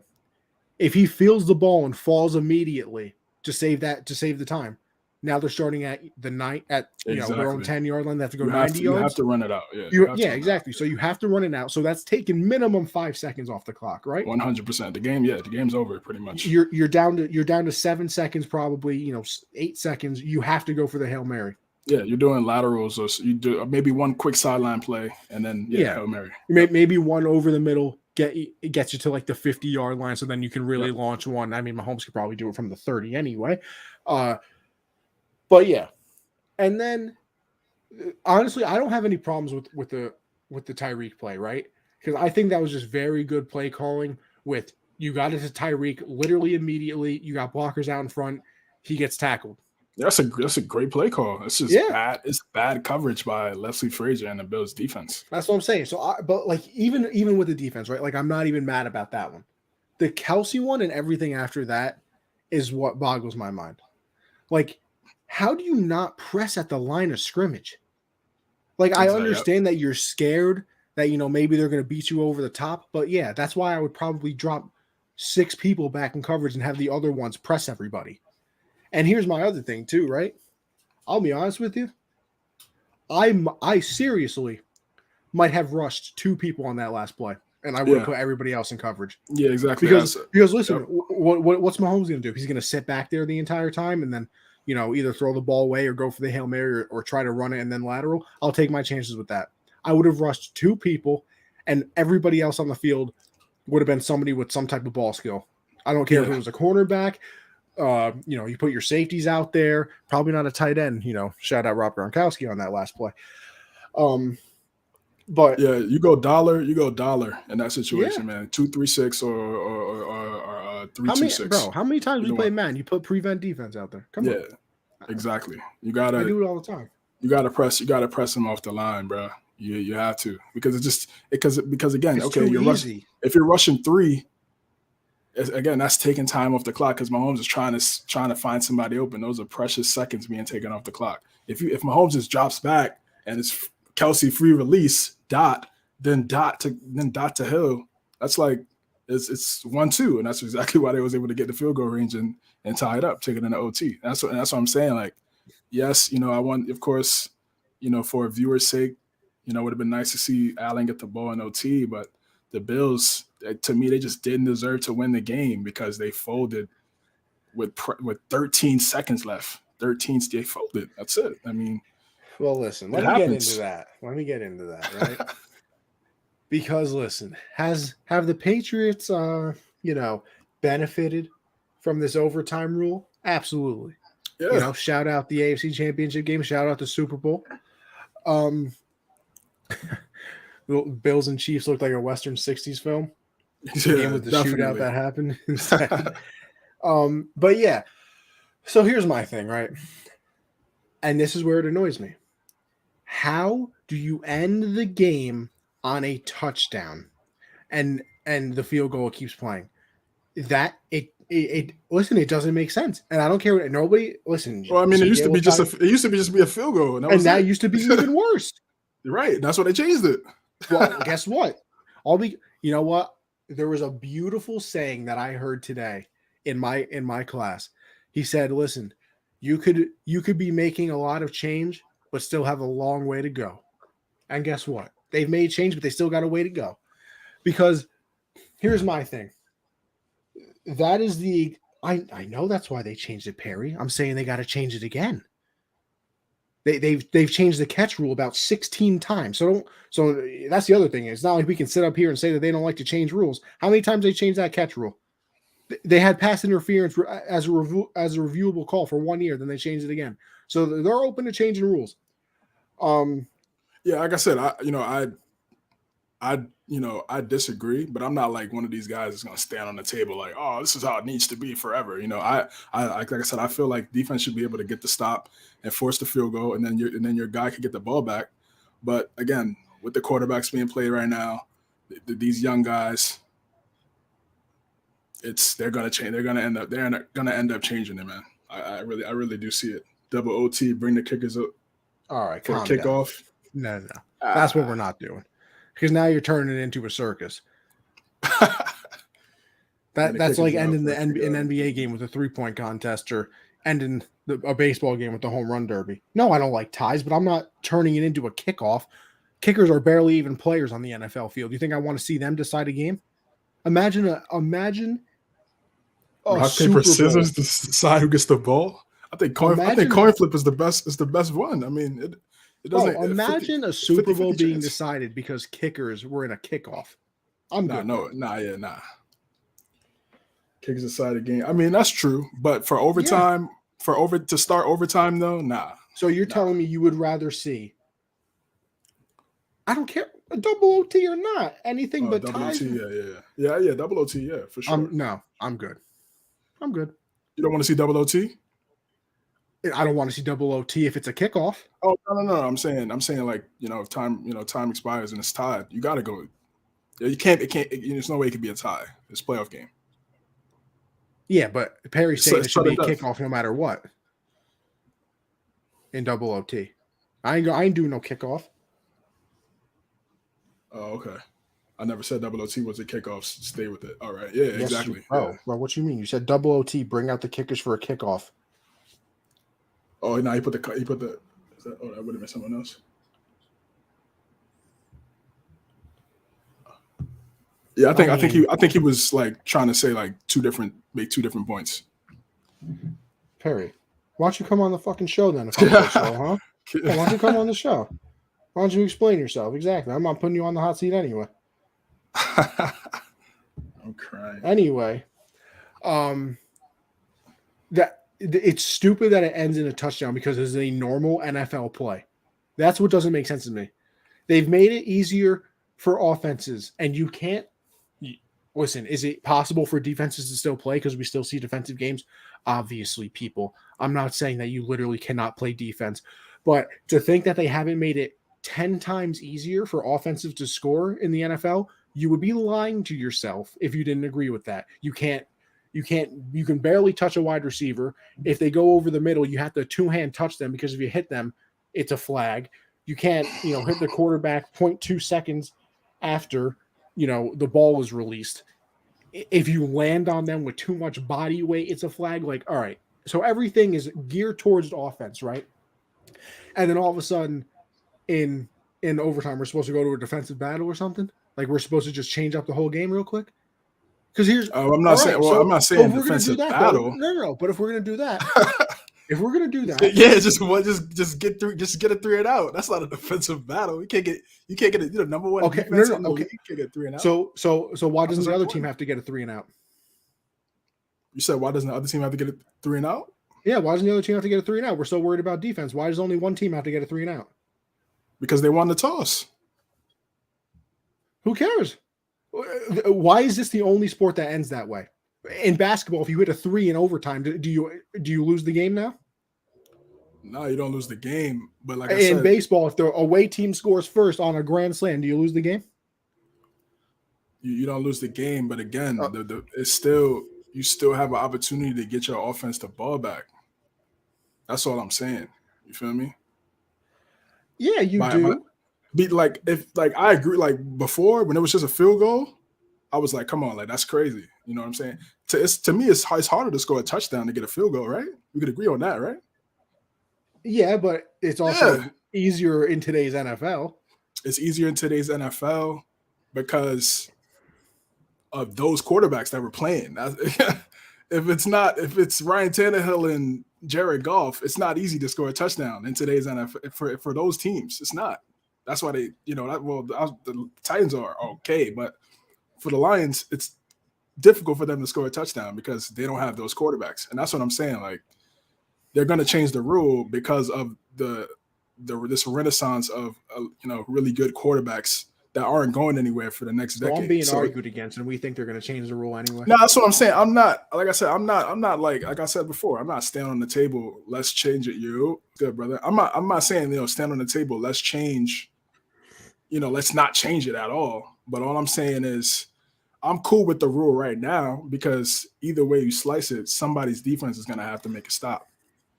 And if they don't, then they deserve to lose. It's still a team game. It doesn't matter how much offense is being played. It doesn't matter how great the quarterbacks are. You still got to stop somebody. Somebody's defense has to stop those quarterbacks. That's all I'm saying. But no, and I understand. I'm not saying like, oh, it should never be changed because, like you said, they changed what a catch was like a million times. Six times probably in 6 years. Yeah, 100%. So I'm cool with it now. If they change it, I'm cool with that too. That's all I was saying, really. Didn't old rules have Brady win a ring or two? Okay. Sure, yeah, definitely. Yeah, absolutely. Okay. Does that mean it was right? But it's like, would you want to see Matt Ryan get the ball back after they lost a 25-point lead to the Patriots? No. I mean, exactly no. Listen, do I want to see it as a Patriot fan? But do I think that they should? Probably. Yeah. Really? Listen, they deserve to get the ball back after giving up 25 points. What? This is what I'm saying. No, hold on. I think. Hold on. I'll make one last point. I'm gonna just say, I feel like it was the magnitude of this game is what made people, really want to push and change the rule. It's because of the magnitude of this game. It's like you didn't want the game to end. And it's like, oh man, that's how it's gonna end. Allen's not gonna get the ball back after he threw the 4th and 13 and threw a touchdown to Gabe Davis. I think it was how great this game was. And it's like, oh man, I don't want this to end, man. Change the rules. I think some of it is a little reactionary because of how great the game was. Because I don't remember a lot of people making this argument, standing on the table saying we need to change the rule like that. I don't remember. Don't you feel robbed though? I mean, from a viewer point, yeah, but still, from a football point, no. Because here's the thing too, right? The Rams blew that game. If they go into overtime, win the coin toss, and win, then everybody's still saying like, oh yeah, they still won the game though. Nobody's talking about the fact that they blew and even had to go into that situation anyway. So one of the main arguments is always that, well, they should have just won in overtime. I'm saying they should have won in during the regular part of the game. Blah blah blah. Yeah. Then why do they deserve the overtime as well? Because sometimes things aren't decided. There's ebbs and flows to every single game. There's the highs, there's the lows, there's a stale point in it. So and that's my whole thing too. Oh, just be better. Well, no shit. If the answer to everything was just be better, then let me tell you something. Me and CJ will be doing this show somewhere, in a penthouse from New York City right now. But not everything can just be better. I don't know. Listen, you can sit here all day, but to me, you robbed people of Allen not getting the ball back. And robbed? I don't know. I think robbed. No, you robbed them. I feel like the Bills' defense robbed them. Yeah, exactly. The Bills' defense robbed Josh Allen. The Bills' defense literally had one job. They had 13 seconds to stop Mahomes, and they failed to do that. I mean, to be quite frank, Josh Allen did everything that game. He did everything he could. He passed it to Gabriel Davis, and in overtime, it doesn't matter. I just thought about this. Oh, wait a minute! I just thought about this. Let's hear it. We sat here for how long and said it's a team game. So why should they lose because one part of the team couldn't help the other part of the team? It's a team game. Every part of the team should get their chance. But it's also a team that relies on dependency, though. That's the part of the game. You're going to be on the sideline. It was also disappointing is the Bills were a top 5 defense. this year. No, not top 5. They were number 1. Well, exactly. Even worse. They were the number 1 ranked defense, and you got sliced and diced in a clinic for 13 seconds. The Cowboys couldn't even run a QB sneak and spike it in 14 seconds. And you let 3 plays happen in 13 seconds. They're a poverty franchise. We all know that anyway. So, come on. Were you really ever expecting anything from the Cowgirls? It's just like my honest saying with overtime is, the only wrong thing Josh Allen did was call tails instead of heads. But that's the name of the game. That's what overtime is all about. It's about luck. And if you get the ball, you got to pray on your defense, and their defense failed. See, and like that's my other thing too, though. You can't tell me that. All right, let's bring this into the gambling world, right? If all of a sudden you're sitting at the blackjack table and you just won 15 hands in a row, they're gonna come over to you and say, "Hey, buddy, what's going on over here? We're gonna need to take a look at the magnets that you probably got in your shoes. That's telling you what card is coming next." Yeah, so that's a little different though. No, it's not, because you look at the NFL and 10 out of the 11 and 10 out of the 11 teams who win the coin toss have won it. So there's clearly a lot. Hey, you want to know the team that lost it? I don't know the team actually. The New Orleans Saints in 2018. All their BS cry about the ref call, and they had ample opportunity to win, and they failed. That game went into overtime. Yeah, it did. You want to know why? Because the Saints defense folded like a book. Twice. No. I listen. I'm not one to blame refs either, but they lost the Saints that game.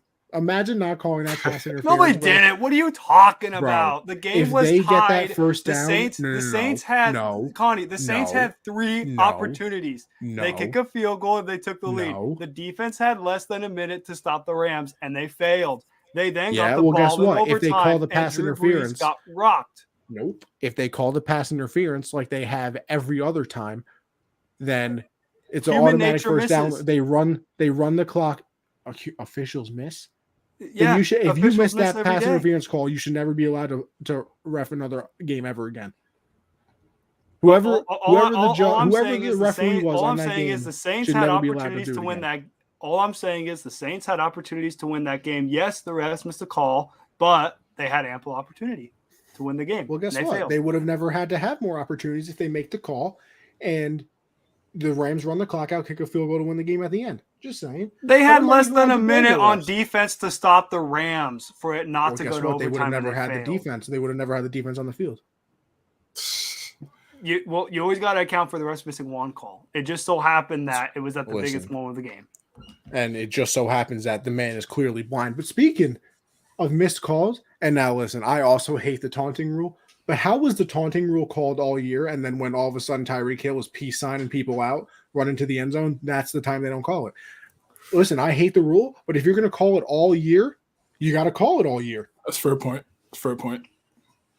Like when he did that, I low key looked for a flag. Yeah, of course. I was saying that. I was like, are they going to throw it? I'm glad they didn't throw it. No. I'm glad I'm glad they didn't throw it either, because I think the rule is stupid. Yeah. But if you're going to call it all year, call it. Yeah, I'm glad the refs held their whistle a little bit in the playoffs. For certain situations, you gotta let these guys play. Besides that Bengal Raider game, they blew it a little too early. Oh yeah, in the wild card. But other than that, I mean, the officials haven't really lost a game for any team so far, so that's good. That's good. And I mean, it wasn't by the law. It's a flag, but it's a stupid play. I mean, somebody in the competition committee need to change that rule. It's trademark. It's trademark. It's like it's literally the dumbest rule that they've ever made. Like, listen, we can all sit here and argue about overtime, but we can all agree that rule. Yeah. Weezy out of here. You know what I'm talking about. But facts. All right. So listen, we have to get into our championship picks. But Matt's here. We know why Matt's here. It's not for, for any specific reason, of course. But Matt, I'll give you the floor. Listen, it's 10:52 right now. I got you till 10:57 that you can go on a Packer rant because I already bodied Rodgers in the show, and if you're going to do it again, it's fine with me. I'll always allow that content on my shows. So go ahead, Matt, and then we got to get into our championship picks. Yes, sir. Look, man, what went down on Saturday has to have been the second worst playoff loss I've ever seen out of the Green Bay Packers. And I've seen a lot of bad playoff losses. But if you were to tell me before the game started, oh, your defense is going to sack Garoppolo 4 times. Your defense is going to get an interception. Your defense is going to hold the Niners to 13 points. I would have said 9 times out of 10, oh, we're winning that game.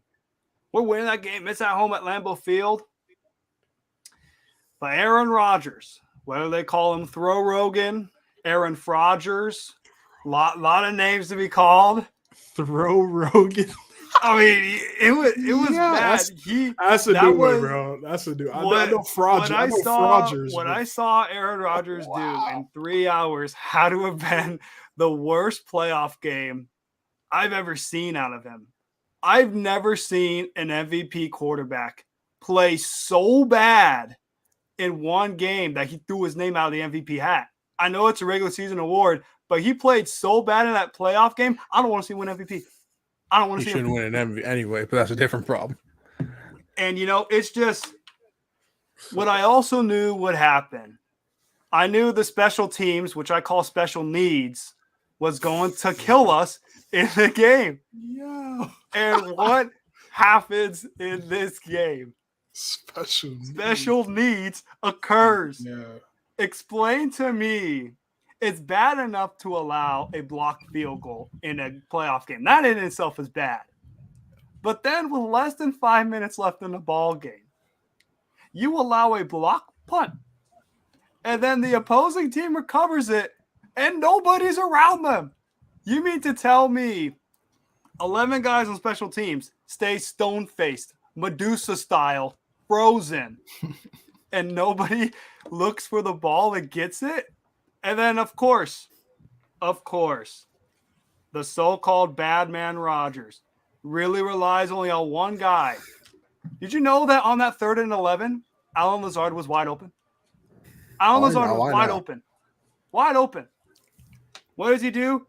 Fuck it. Adams down there somewhere. Let's go in double coverage on a 3rd and 11. When that ball fell, I knew the running was on the wall. I knew it. I'm just like, yeah, we're really going to let this happen. And then there's a pass to Kittle. And then on a 3rd down and 7, a receiver recently turned a running back partway into the season, runs it for 9 yards.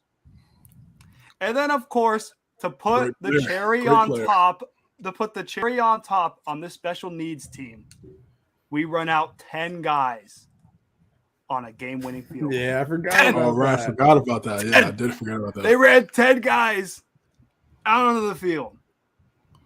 And then, of course, we lose that game.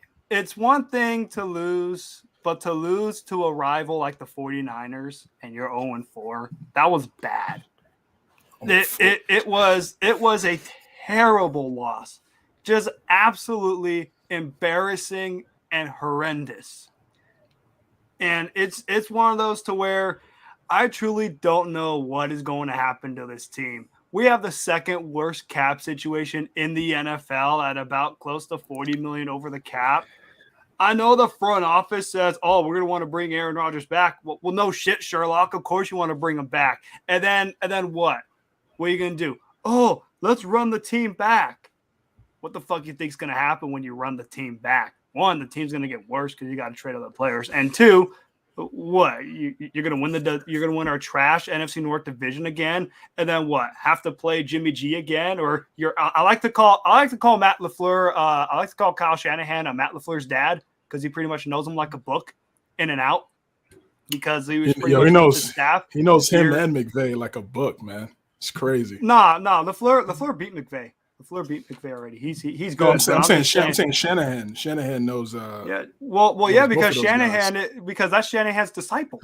Right. Like he knows them. He reads them like a book, and it's just that was one of those games to where and to be quite honest, I know there's speculation like, oh, Rodgers might retire after that game. You ain't going to retire.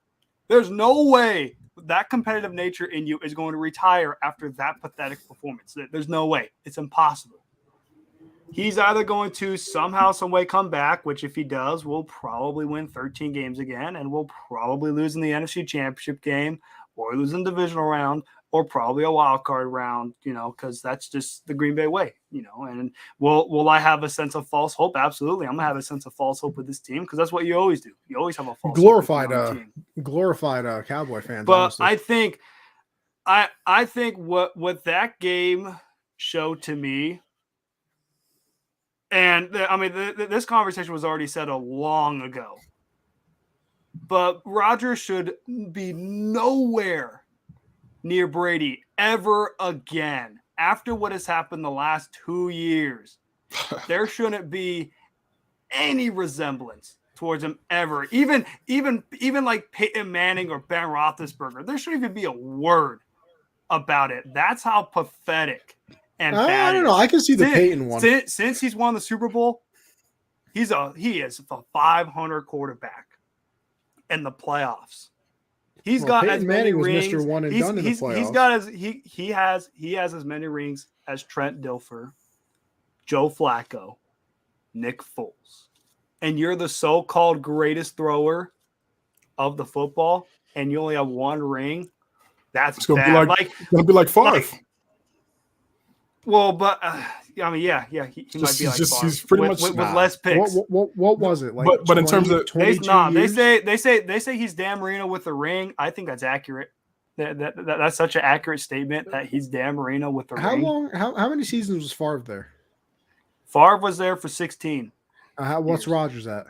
17. 17. So the same thing. Yeah, they're literally the same quarterback. They literally both have a ring. 2 rings in however many years with 2 Hall of Fame quarterbacks. Yeah, how many MVPs between them? In 28 years.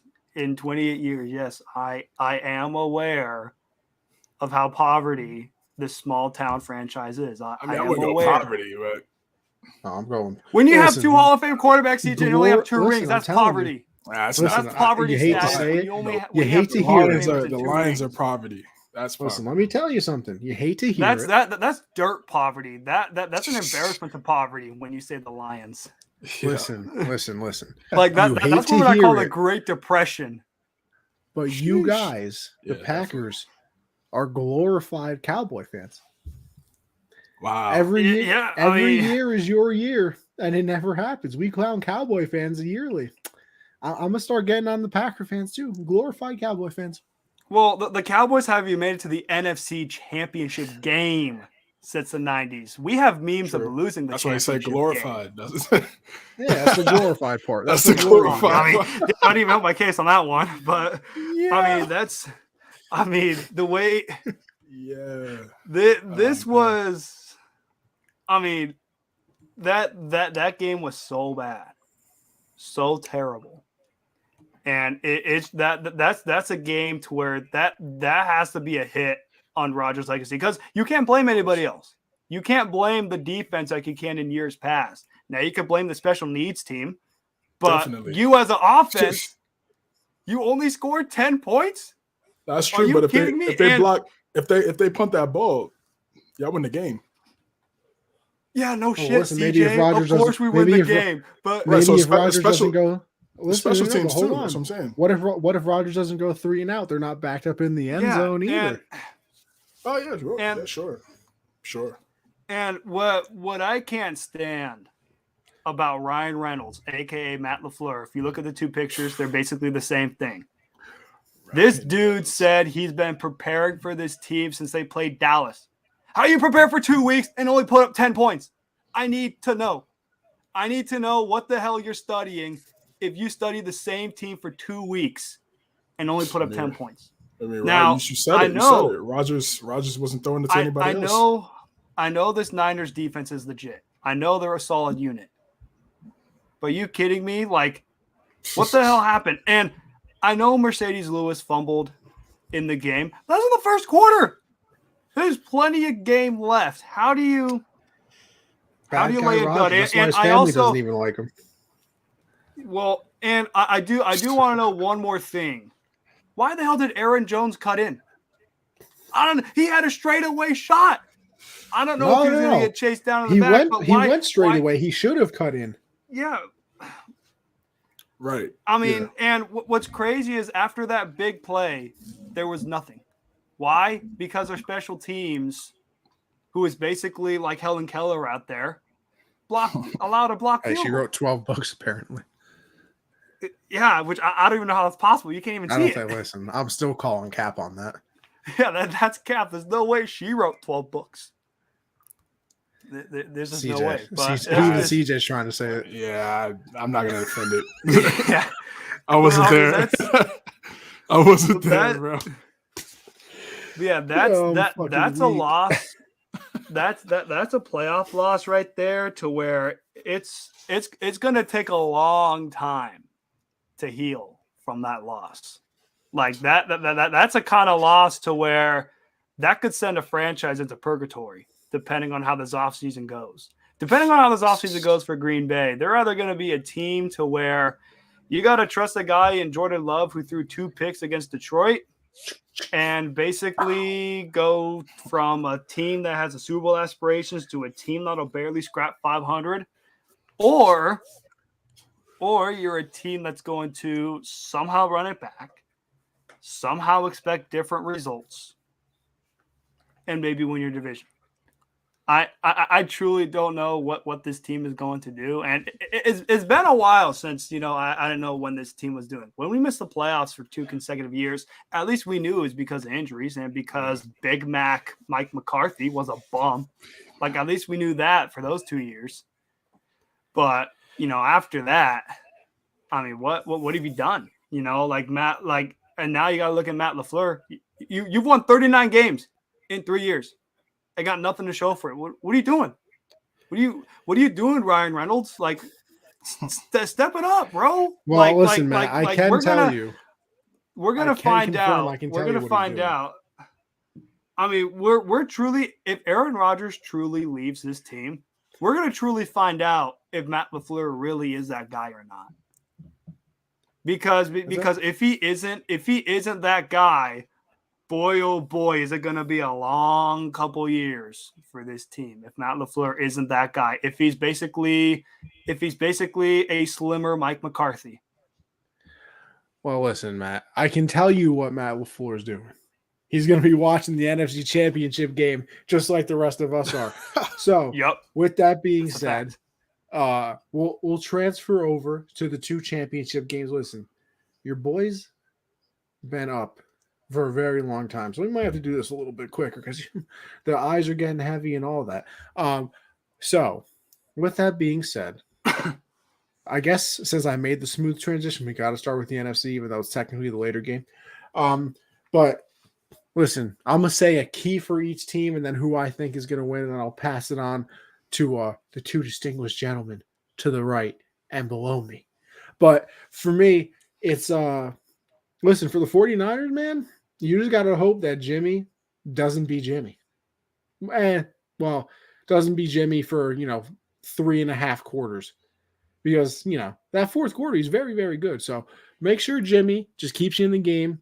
And then all of a sudden, Jimmy will turn into Super Jim, Slim Jim in the 4th quarter. Porn star Jimmy G. Yeah, he'll get a little bit better in the 4th quarter. And honestly, what for game plan wise, what do you really say for the 49ers? Don't change anything. Do exactly what you've been doing. You won 6 games in a row. And I have no idea how. Because in those 6 games, you had people like Nick Mullins starting.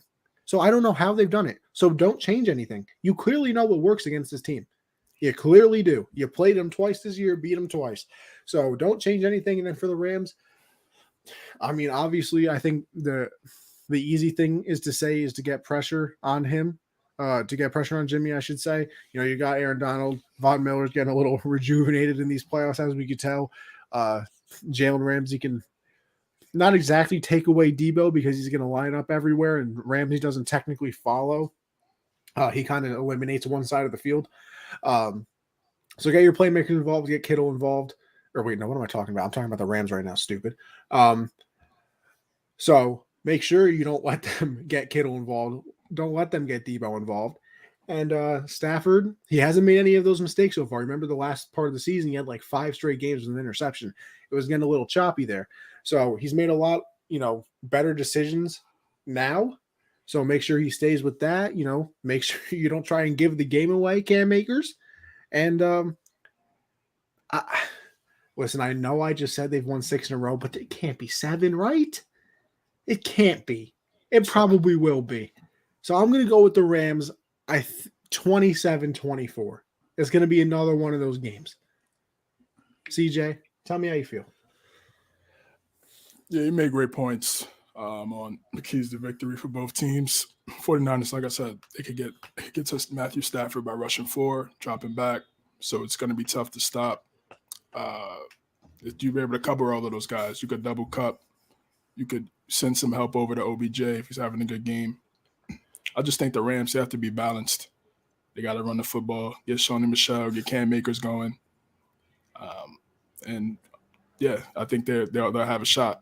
I think defensively for the Rams is really the same thing. I think both of these teams really want to do the same thing because the weapons that both of these teams have on offense are so dangerous. You need guys out there that could cover. If Garoppolo if he just plays a clean game, if he doesn't turn the ball over and he just plays a solid game manager, they're going to have a shot because the defense is really good and the run game is really good. I'm gonna go with the Niners. I know Ooh. the Rams have this is you could say this is their year. I mean, they cleared Tampa Bay. Green Bay is no longer there, but I think the Niners they have the formula to stop them. Only way that they lose is if Jimmy Garoppolo has one of the worst games in his career, and we've seen him play pretty bad, and they still find a way to win. So I'm gonna say, yeah, I'm gonna go with the Niners 28-24, similar, yeah.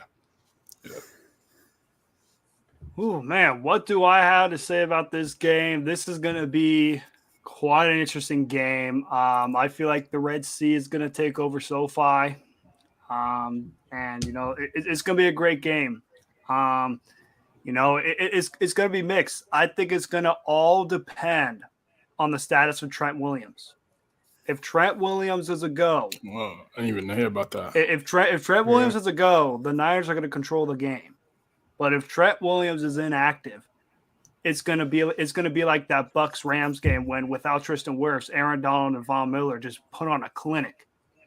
So depending on the stats of Trent Williams, I think Trent Williams is going to play. And to be quite frank, even though the Niners just sent my Packers to the gulag, I'd rather lose to a team that goes to the Super Bowl and possibly wins it than a team that falls short of the championship game and say, damn, that what could have been. So I'm going with the 49ers. I think the Niners defense is legit.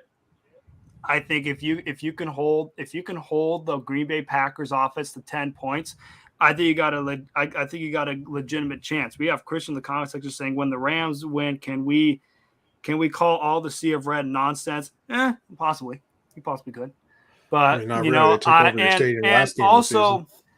also on the flip side of things, Matt Stafford better show up. I better not see Pat Stafford, because if Pat Stafford is there, man, it's going to be game over for the Rams early. And you also got to keep in mind, the Rams did blow a 17-0 lead to this Niners team in Week 18. If it weren't for their bad choke job, the Saints would have been in, Niners would have been out, and who knows what happens in the playoffs.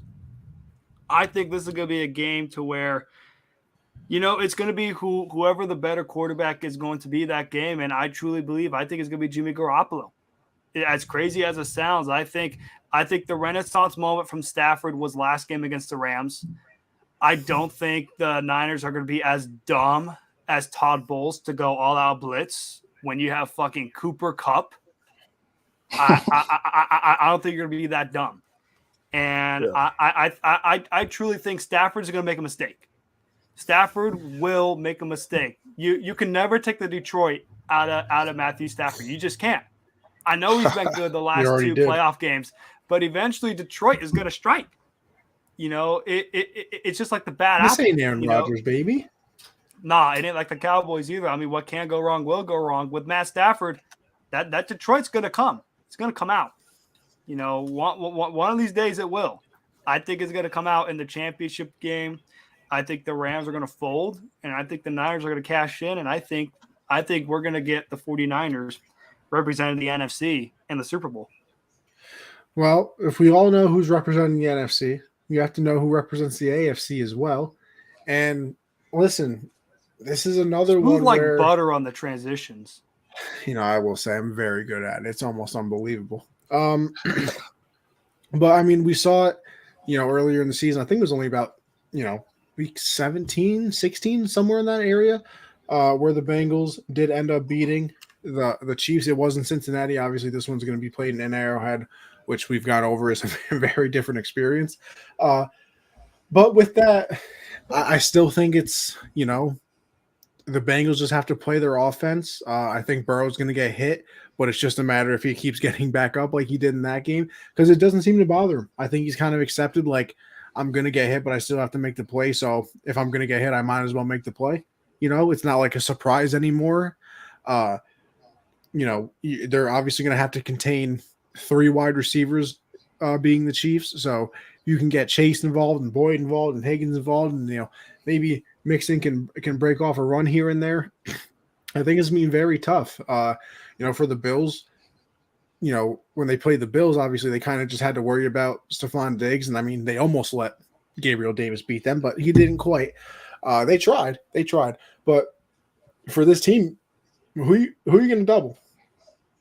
Like, probably Chase, and then you're going to leave everybody else one-on-one? Like, you got to double Chase. Well, exactly, but you're going to leave everybody else one-on-one. So, like, have fun, I guess. And you got to hope Burrow makes a mistake. But, he's been unbelievable these past, probably month and a half.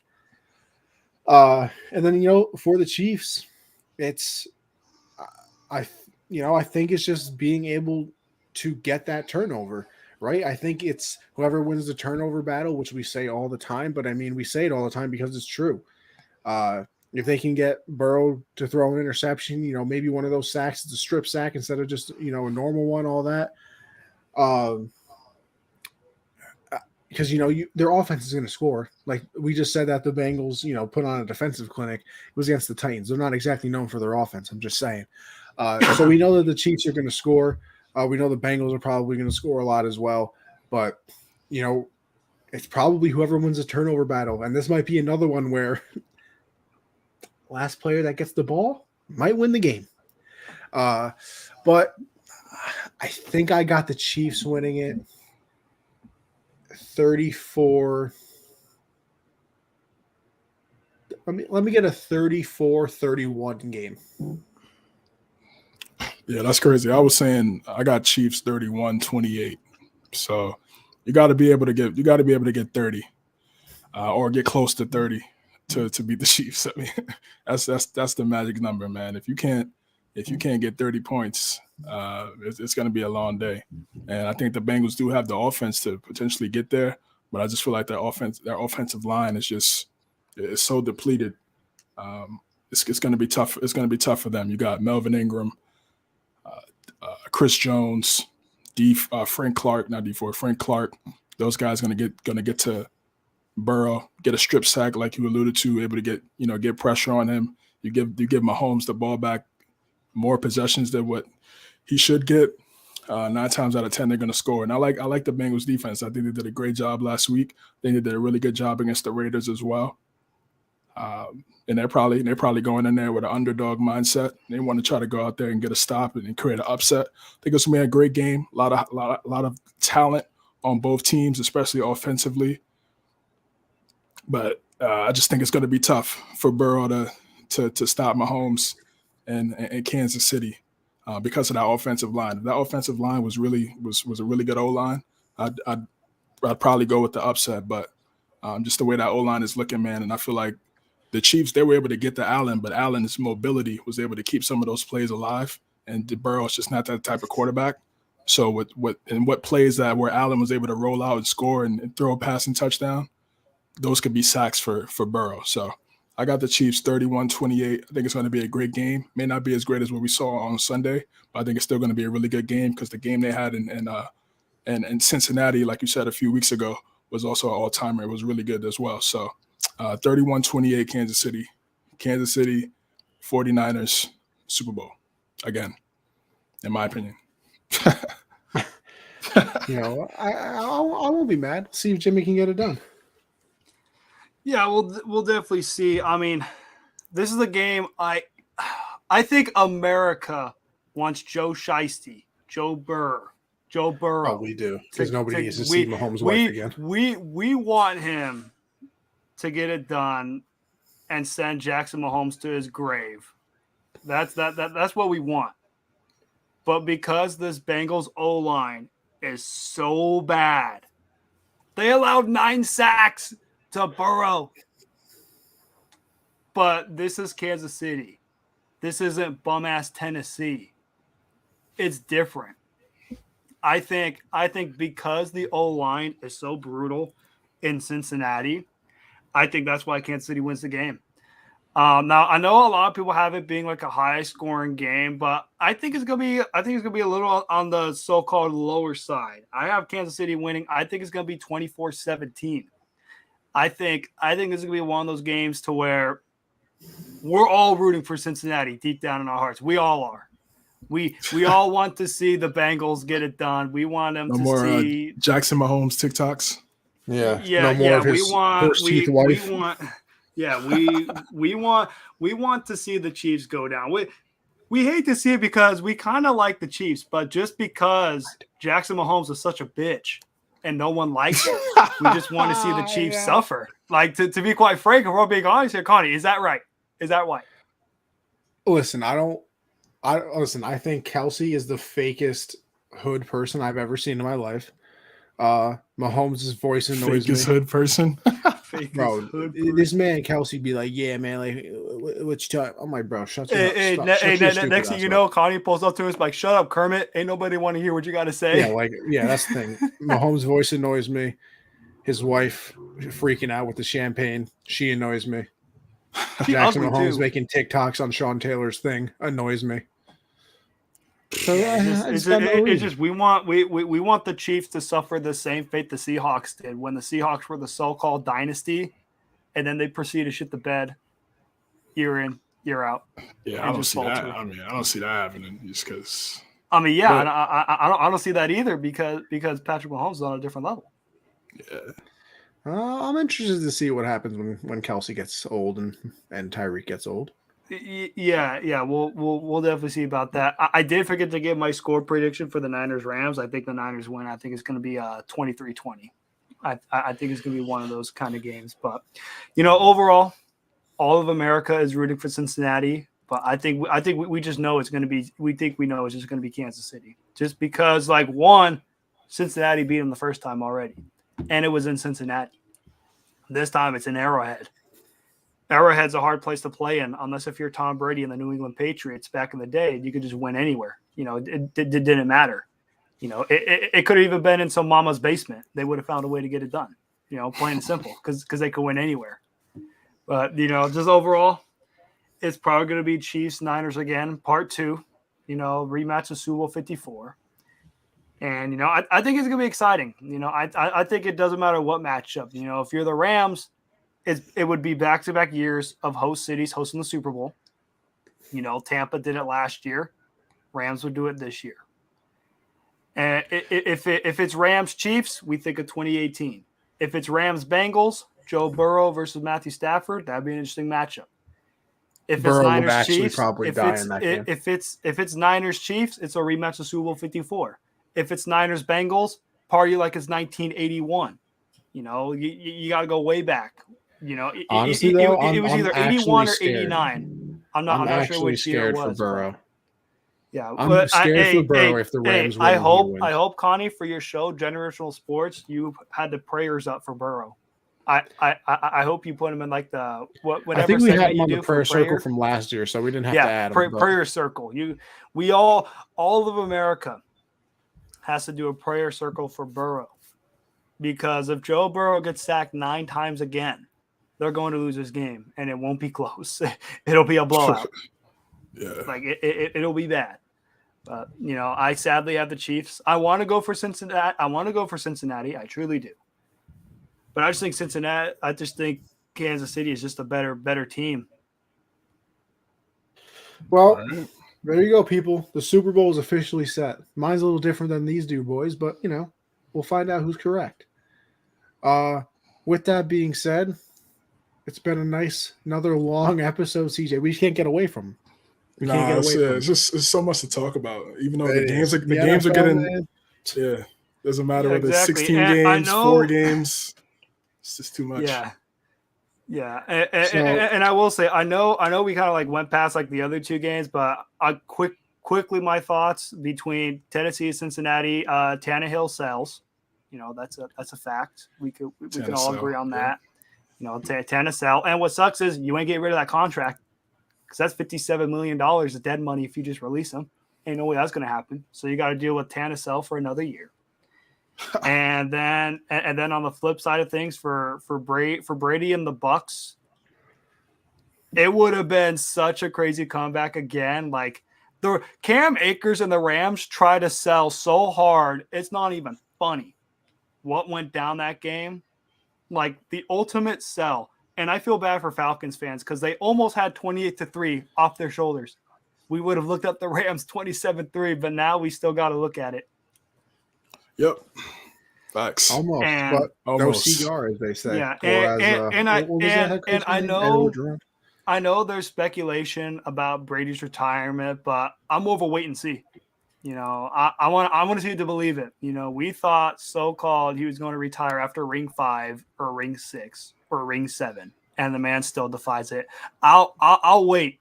I'll wait and see because he may think about this in January, but come May or June, I think he'll be there.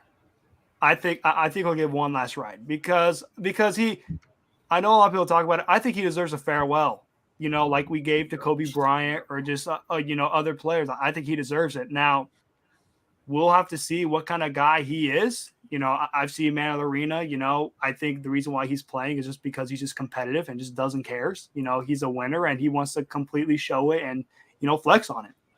It's plain and simple. But we'll see what happens there. And I think Cooper Kupp sealed the MVP award. I truly believe. Now I know they're probably going to give it to either Brady or Rodgers, but I think what Cooper Kupp did that game against the Bucks, give him the MVP. I truly don't care because after seeing Throw Rogan on Saturday, yeah, putrid, disgusting, absolute disgust. Well, and then yeah, that's all I have to say for all the previous games, and definitely going to be excited for championship weekend, and let's all pray that Joe Burrow's O-line doesn't allow 9 sacks. Maybe allow 3, but please don't allow 9 sacks. We don't want to see Burrow hurt his knee again. This is a true statement. All right, with all that being said, everybody, a fire show as we usually produce over here. CJ, actually, no, Matt, I'll start with you, then go to CJ. I'll finish it out. Where can everybody find you? Man, you can find me down below right here. It's my Twitter at Matt_Skura. Check out my Instagram at Matt_Skura20. And both of those links in the bio, it gives you access to my link tree, which gives you access to my sports podcast. My great friend Caleb Conant do called MCS Real Sports Podcast. We talk all things NBA, NFL related. You name it, it's available everywhere. Spotify, Anchor, Apple Podcasts, iHeartRadio, you name it, it's available everywhere. And as always, it's always a pleasure to be on here for the Hard Count. I'm sure you guys were looking forward to my rant, and I hope you guys appreciated it. And, definitely going to be excited for the championship game weekend. Sir, CJames9_ on Twitter, CJ.James9 on IG, CJ versus the World on Twitch, Guard Up Podcast. Yeah, you can catch me here every Tuesday, 9 p.m. Eastern. Great year full year. Well, almost full year. My guy Connie. It's been a great journey.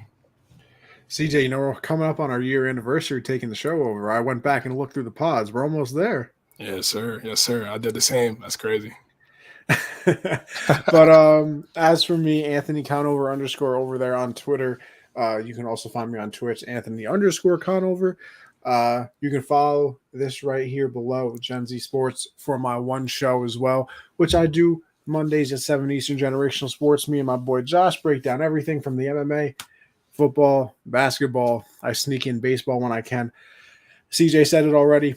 Hard count every Tuesday, 9 Eastern. We're breaking down everything in the football world. And then Backstop Banter on Thursday for me as well, where it's this show, except I talk about baseball instead with Michael instead of CJ. So same concept, all baseball related. I think we have a guest coming on this weekend. I'm not sure. I still have to confirm that with Michael. I can't remember. But with all that being said, all the podcasts are available: Apple, Spotify, iHeartRadio.